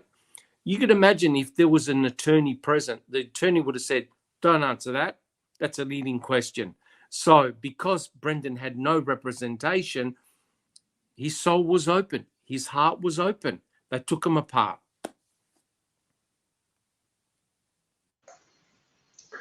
Well, just said very simply, they needed a whopper. After 1985, they needed a whopper, and part of that whopper needed to be DNA. That's a That's exactly right. They needed, you know what? And that's what it comes down to when I look at now the 1985 case. It's what they also learnt along the way. What did they learn is the most powerful part of their role in this, and that's the DNA. The DNA played such a crucial role in terms of 1985 case. It took one strand of a pubic hair to undo everything, and they learned now what to do. And this is why I fear that not only are they now protecting their conviction, the courts, and they're fighting, their lawyers are still fighting, the prosecution is still fighting. It's the fact that they, in my opinion, they were closing loopholes as they were ticking things off, and they were doing things. And I say that because we have things like the Sherry Colhane situations where she destroyed future testing on things, where she contaminated shit with herself or used it all up. That, in a way, for me, when I view it like that, I think, well, she was closing the loopholes that anything could come back, eventuate from that, and turn into a 1985 case again. They were essentially presenting new evidence, Yes. and then preventing it from becoming it again. So and in a preventing whole, retesting. yeah, they're preventing retesting. So they were closing the loops as they were going, because they learnt this time.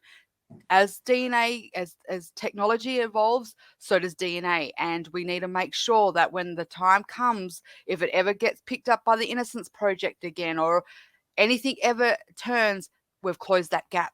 We've closed it, and we won't have it happen again. Correct. And we know that took place, Kelly, because what did the state do with the cremains? They gave them all back to the Hallbart family, because they knew at that time there were new rapid DNA techniques that were being developed that could have analyzed those cremains to get a full genomic DNA profile to ID the bones. They were fast, they were forward thinking, and they knew they had to give away those cremains, otherwise they could be retested again. Now, this brings the spotlight on one person. If you're going to control the evidence, if you're going to control the outcome, who had the ultimate power to control the outcome of all the results? Think about it.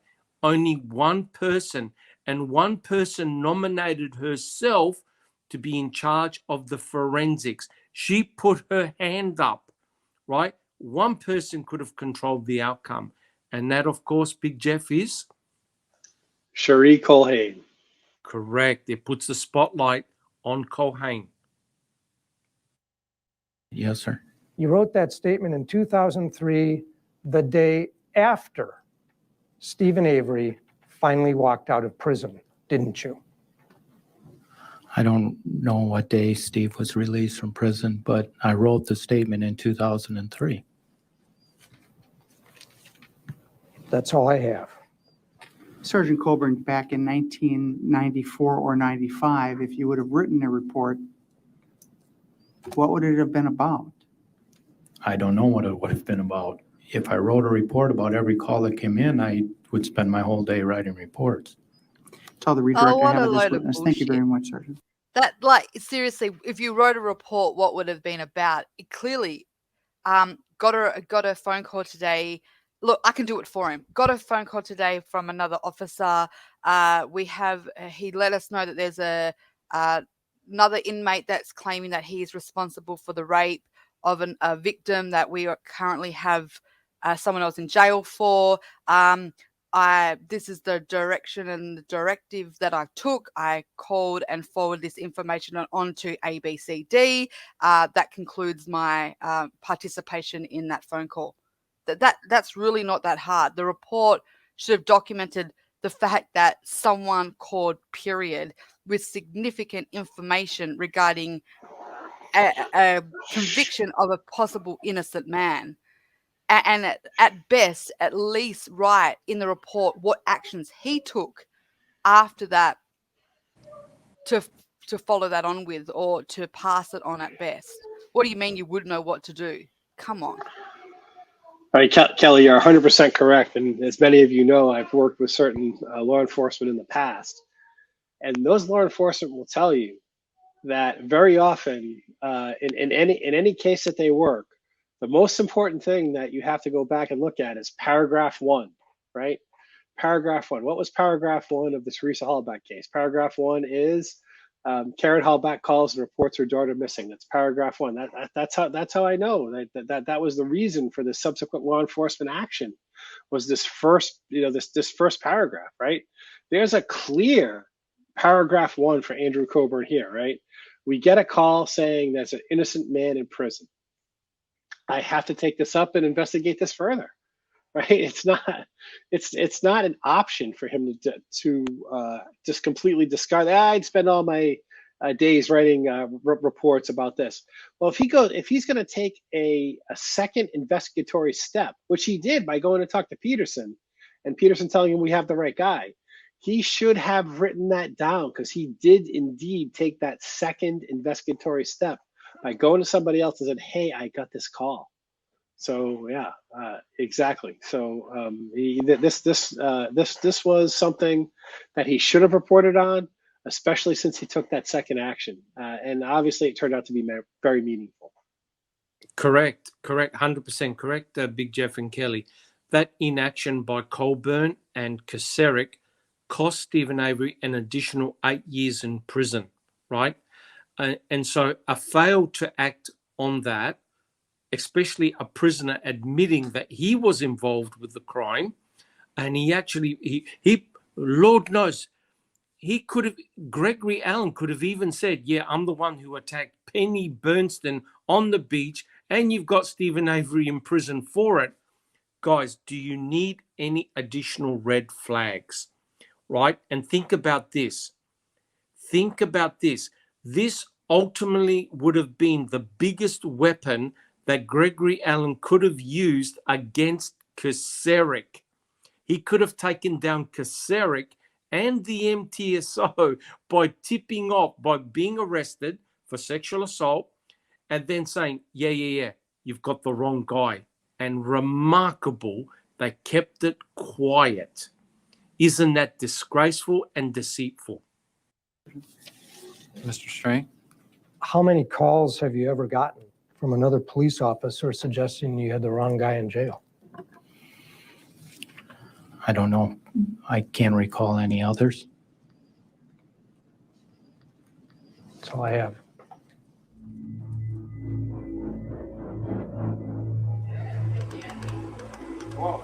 Sergeant Colburn was up there for quite some time today. This is a gentleman who I think's been a law enforcement officer for 13 years. He puts on a uniform, a badge, and a gun every day and goes to work. Well, look who it is.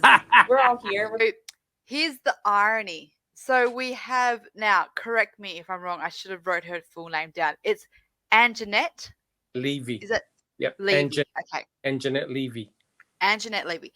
So Angenette Levy has been following the Johnny Depp and Amber Heard turd trial. And she's been reporting, she's been going live, and she did an interview yesterday after court. And it was with our very own Kathleen Zellner. So here we have a woman here who covered the entire case of the Making a Murderer, Stephen Avery trial. And here she is now talking to Kathleen. And ironically, Making a Murderer comes up. So the reason why I was talking to the panel prior before we went to recording, I was asking them, like, I would love to know now. When she was talking to Kathleen, Kathleen was talking about how she only represents innocent people. She spoke about how Johnny Depp has now sent Stephen Avery a letter and how he's an advocate for innocence and he is a part of the West Memphis 3 case. She also went in and said, Angenette said to her, I've heard from the Daily Mail such and such that he reached out to you because he watched Making a Murderer. And Kathleen goes, yes. So what had happened was Johnny Depp had watched Making a Murderer, definitely part 2, which Kathleen was in. And he heard the bit where Kathleen says in there, you don't ever want to employ me if you are guilty because I will find out. And when I find out, I'll basically drop you like a sack of hot potatoes. And it'll be very clear to the world that my stance on the case at that stage. So he said that, my apologies, she said that Kathleen was going on about, the Making a Murderer and that Johnny Depp had left her a voicemail, and at first she didn't believe it. And she rang him back and he said that to her and said, listen, I watched you on Making a Murderer. I thought you said if I had anything to hide, don't ever contact you. And this is why I'm ringing you, because I need your help. I've done nothing. I'm innocent. Help me. She kind of clears up that because there was a lot of rumors that she told him to settle and all that. Kathleen said no. When she came into the case, Ben Chu and his team had already set a structure and had already had a plan in terms of what was going to happen, how they were going to attack this, and what they were going to do in terms of the case itself. So she said they didn't really need me because it was already had a foundation towards it. But I did help with some of the depositions and I did kind of review, and I was co-counseling. I was at the background kind of giving them some legal expertise in terms of suggestions and all that. But her and Johnny spoke a bit. So my question to the panel before we started was, Angenette is now hearing from a woman that is now claiming that she only does innocent people. I want to know whether from what she was part of the 2005 case to now, what her thoughts would be. Like, would she have, one, done something differently in 2005 reporting? Would she have asked different questions? Now that she looks back, does she see like not only the law enforcement, but the lawyers themselves and how they conducted themselves now that she's had more experience and she's able to understand things more? And in terms of overall, what does it mean for her that if Kathleen, who represents innocence, is taken on Stephen Avery's case, what does that now mean for her in terms of Stephen Avery's guilt or innocence? So I just want to insert that part in here because, again, this whole discussing a murder is the point of it was to add things from what we've learned from the series. So we've now learned that it's come back around again, that we've got familiar faces. I didn't know how you were going to do it between Kelly, you, and Dr. Silkman, how you were going to thread in the Johnny Depp trial into this, but you successfully, through Angenette, were able to pull the thread just tight enough.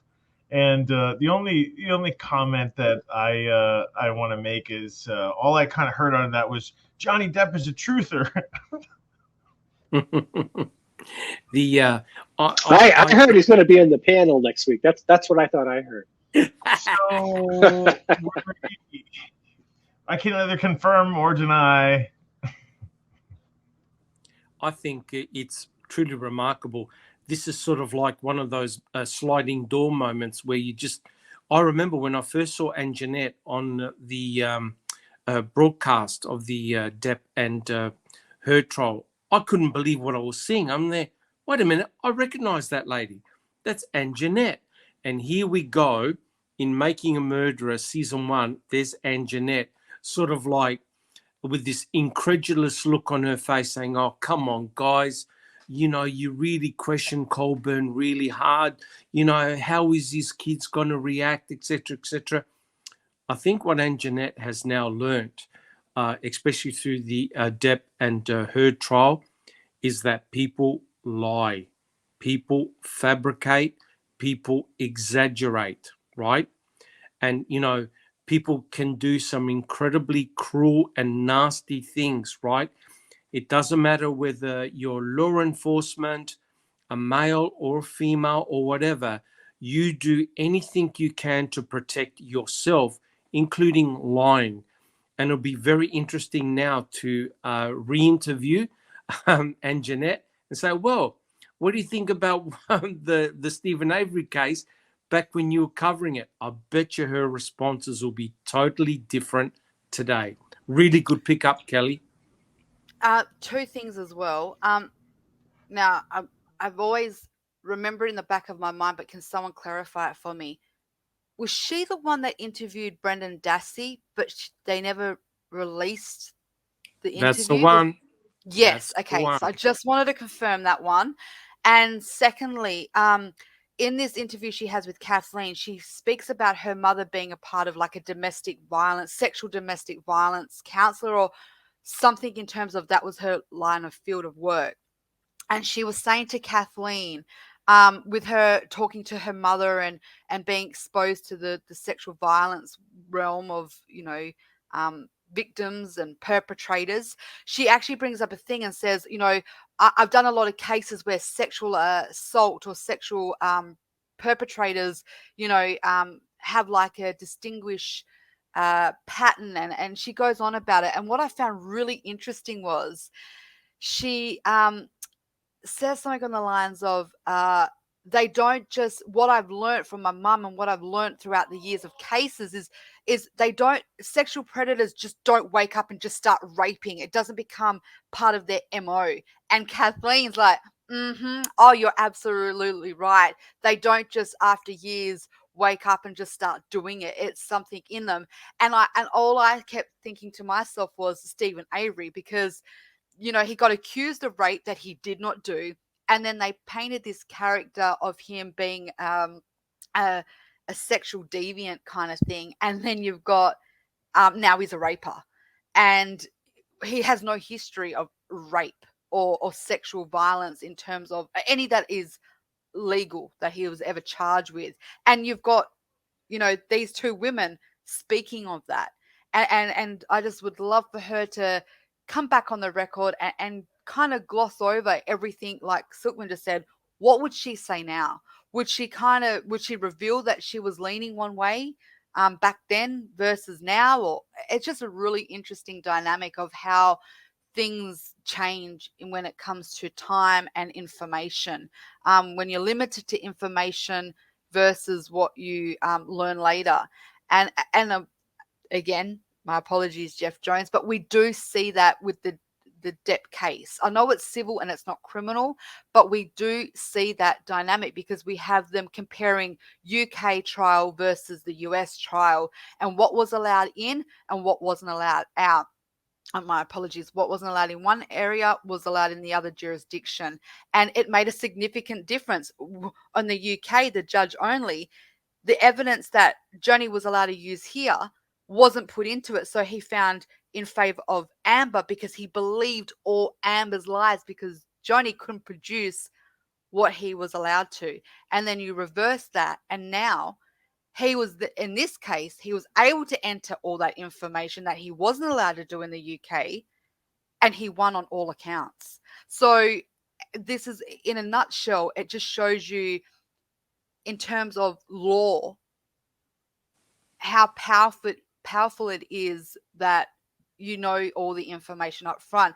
And I guess this is why Kathleen in her first motion was fighting for Brady's, because they were withholding information that could have and should have been put into the trial to a degree where that information was heard, or at least, the juries could have been aware of it, and they weren't. So it just goes to show you the powerful, how powerful it is to have your information all laid out the first time around. Oh, I just wanted to quickly add the part that your original question, Kel, was what would she be thinking? And I think her head's got to be spinning. That's just what I'm going to say. I think that she's probably spinning with angst and horror, hopefully. Yeah, hopefully, because really the nature of her question right here is, aren't you just a scumbag lawyer who's willing to say anything to get his client exonerated and impugn the integrity of this fine policeman? And I think the answer is really no. I think that Dean and Jerry had legitimate reasons to believe, as all the people on the panel do here, that there was some nefarious action by law enforcement, because none of us believe that Stephen Avery's guilty. And it really is all about miracle number one. Teresa Hallback goes missing. Just not believable that at this time in his life, with the 1985 suit, the way that it going as well as it was at the time as it was, that he would, for no reason, commit this atrocity against this young woman, Teresa Hallback. And here we are with Angeline. Aren't you just a scumbag lawyer who's willing to say anything? No. The answer to that is no, we're not. And that's really what her question is trying to get to. And it's really just kind of a salacious question to sort of garner favor for the prosecution when you think about it. 100% agree, Big Jeff. And I think her experience over the years after the Stephen Avery trial, I would love to know what she thinks of Mr. Kratz and his techniques that he used, and also Tom Fallon used throughout the Stephen Avery and Brendan Dassey trials. I would love to hear what her responses are now. Uniform, a badge, and a gun every day, and goes to work and tries to do his best.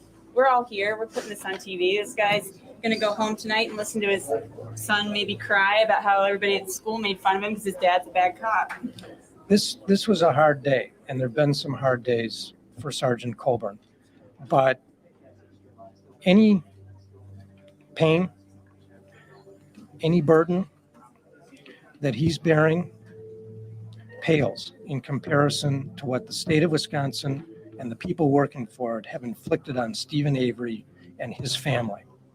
And right now, Stephen Avery needs Jerry Buting and Dean Strang and anybody out there who believes in him badly. We do believe in him. We are willing to do hard things to advance his cause. And he's been saying since November 2005 that someone must have planted his blood if it's in that car.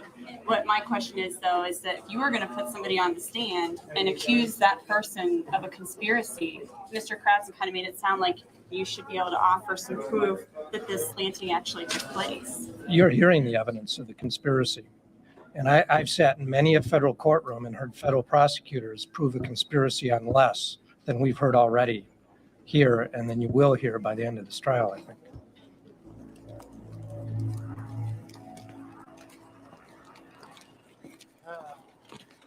The way this case is coming in at this point is much better for the defense than I would have thought. Much better.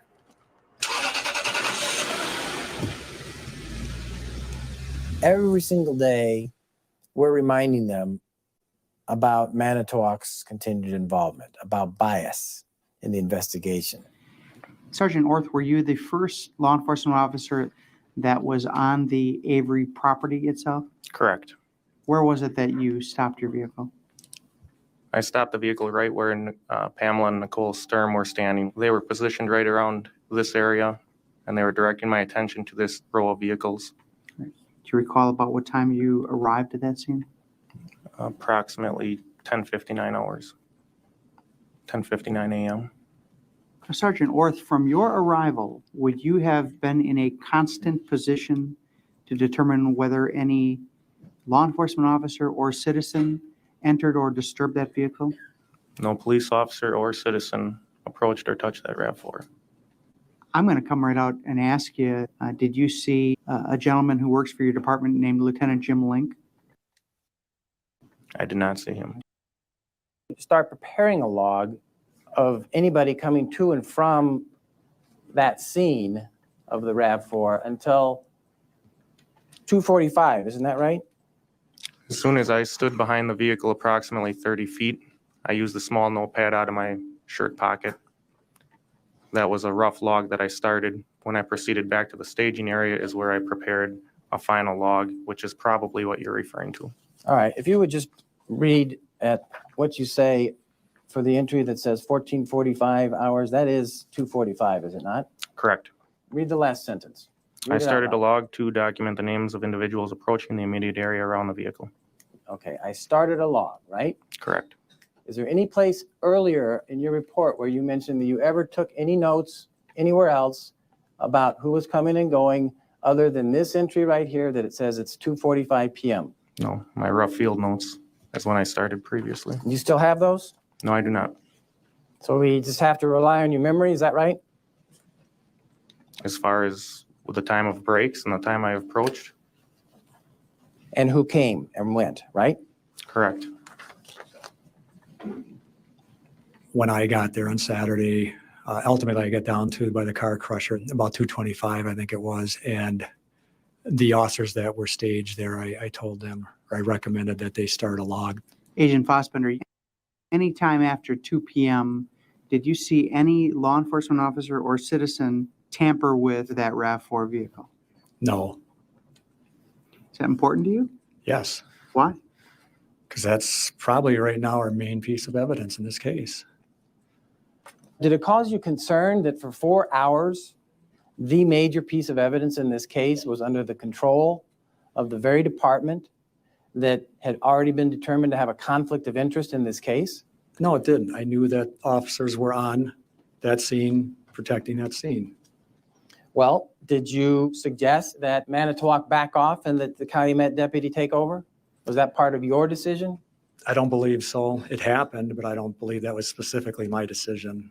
So it was just coincidental that it happened around the time you arrived? Oh, probably, yes. All right. And in fact, you were trying to shape things up a bit and make sure that logs were taken and all of that when you arrived. I suggested a log be kept. And that's good police practice to do that, right? Certainly. You then have a record of everybody who comes and goes, right? Correct. Even the top dog sheriff has to sign a log like this, right? You should, yes. If you're going by that checkpoint, yes. Well, unless you were eluding the checkpoint in some way, you would really have to sign it, wouldn't you? Correct. All right, so the log shows that Lieutenant Link signed out at 10:41 p.m. on Saturday, November 5th, correct? Yes, if this is all November 5th, yes. Okay. Well, if you take a minute and look through there and show me where Lieutenant Link signed in.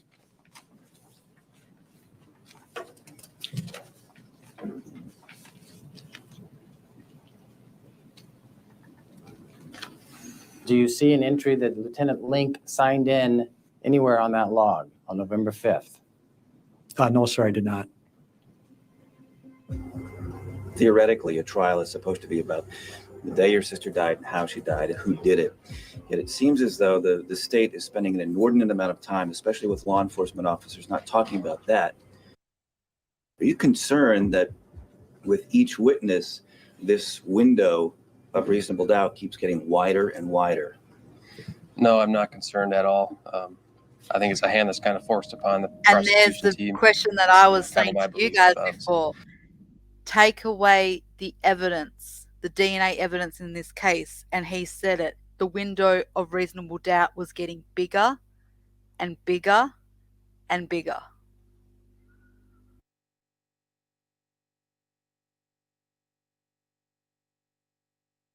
Not concerned at all.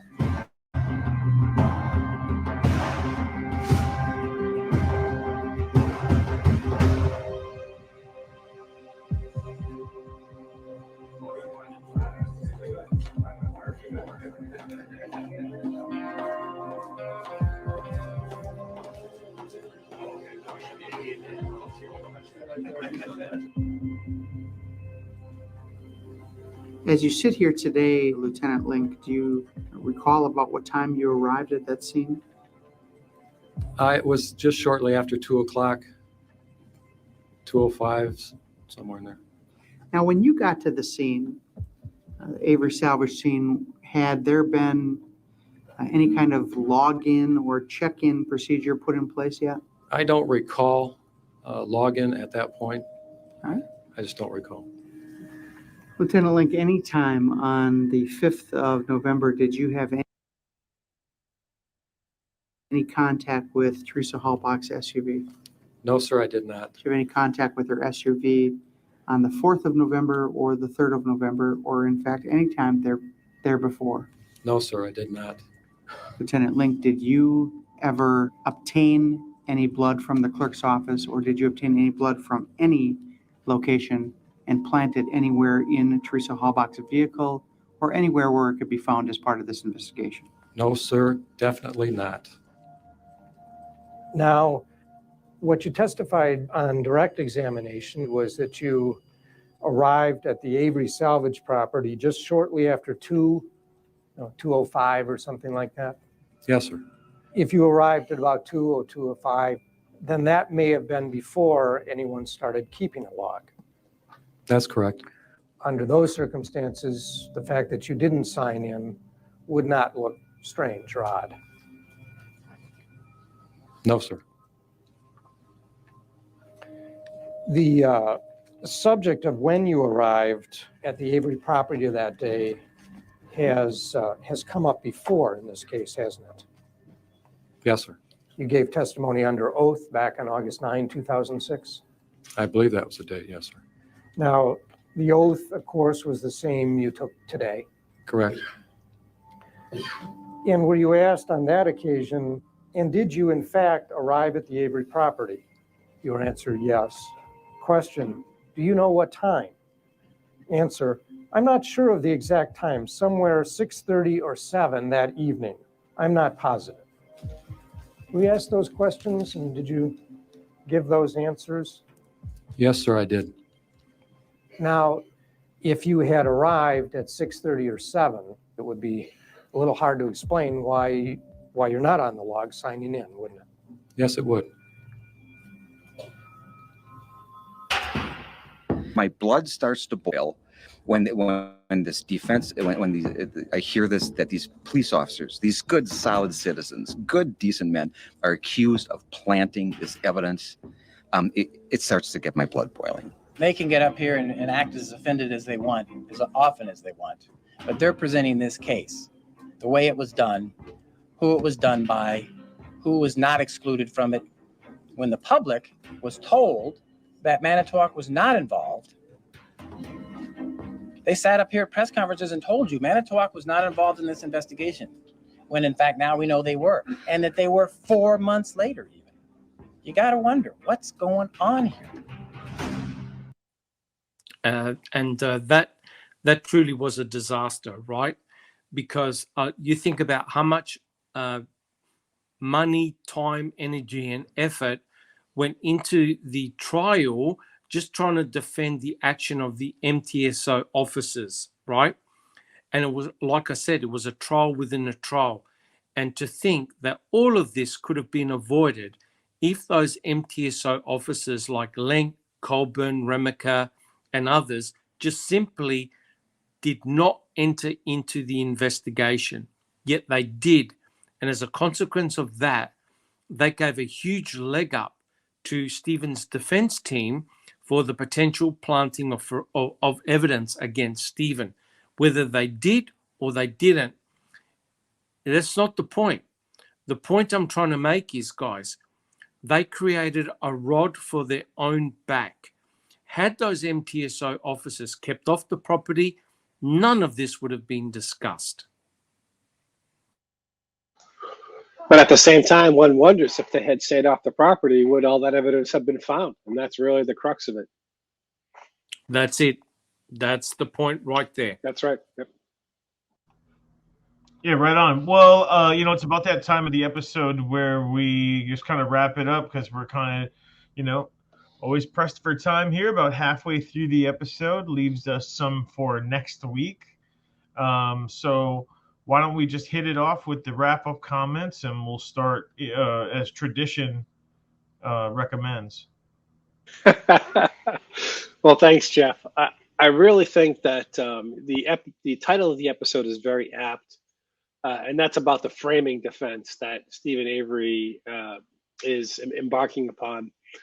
And I think that we'd have a very large concurrence across the panel when we said that we all believe that Stephen Avery was framed. It all goes back to 1985. He was obviously wrongfully convicted. It was logistically impossible for him to have committed the assault against Penny Bernstein. He was suing the county for $36 million. He needed to go away, and this is the we're seeing the case that the state is making against him. We've talked about the key being planted, the item FL being planted.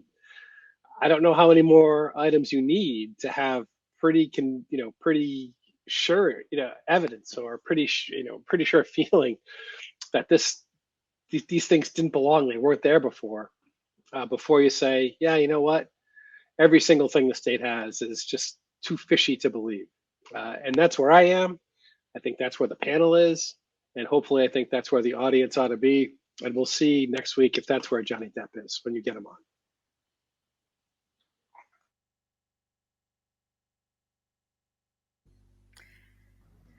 on. When you watch this episode in particular, and we have moved more into the whole framing on terms of law enforcement and their participation, Andy Colburn almost seems, although he's in it and it appears he plays a part in it, it doesn't quite outweigh Lieutenant Link. And I say that because if anyone was going to sue, if anyone was claiming that they were wrongfully, edited, or they were innocent in terms of planning and that they were look like that they were a part of it, he's the man that had the grounds, in my opinion.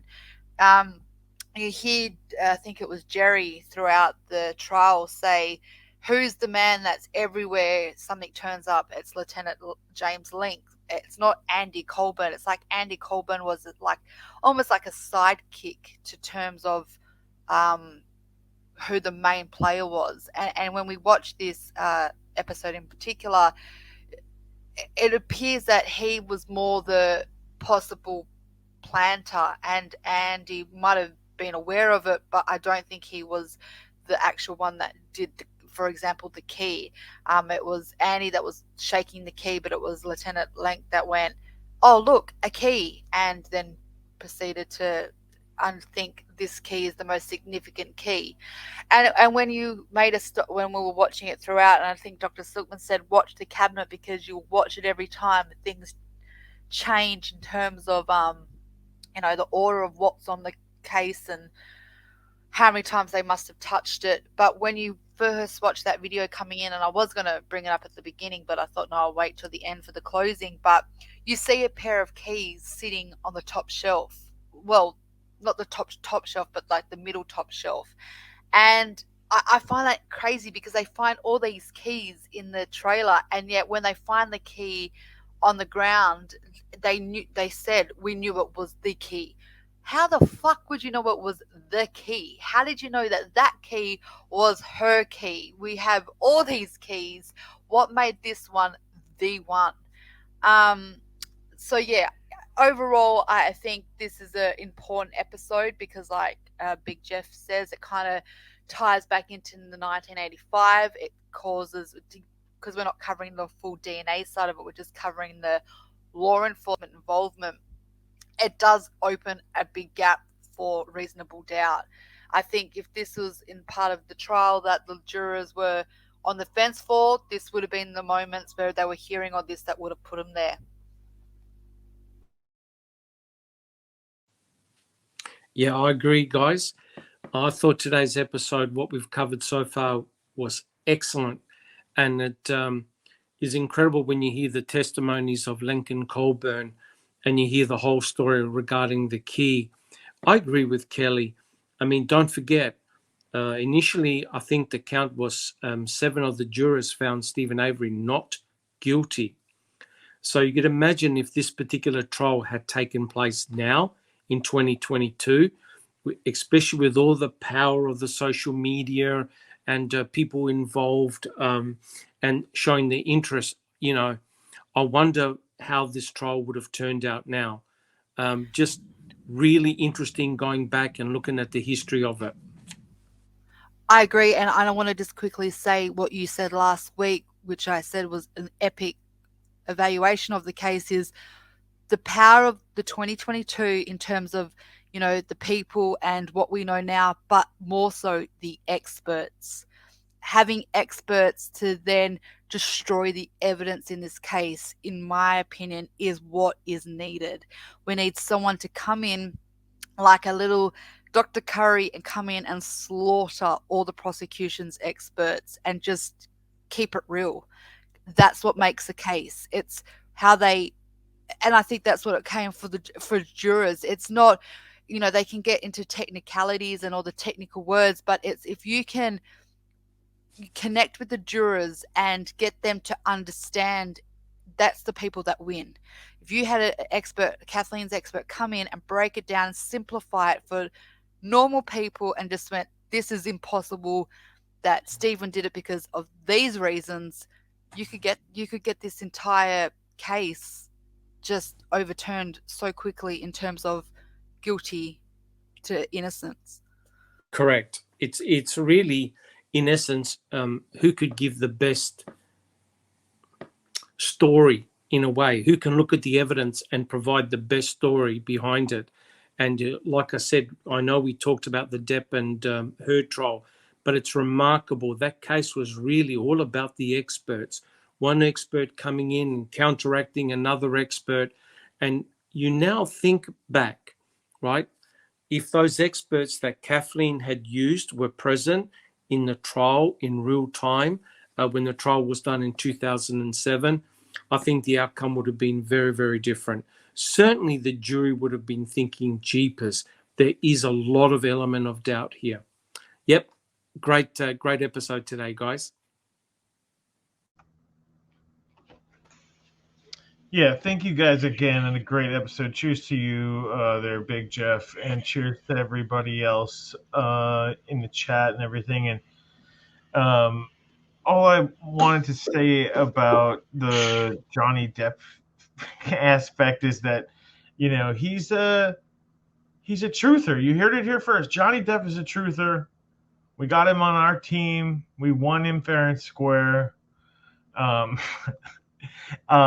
I think that that having him, you know, having his input would be important and all, and so all I have to say is that his people are talking and my people are talking, and he hasn't confirmed whether he could be here next week. That's Maybe. That's Okay, not no. That's not no. He hasn't confirmed. It's unconfirmed. Yeah, his people are talking. My people are talking. I don't know if they're talking to each other, but They're talking. Thanks again, everybody, and I really appreciate everybody out there. We'll talk to you again. See you soon. This has been Discussing a Murderer. Bye, everybody.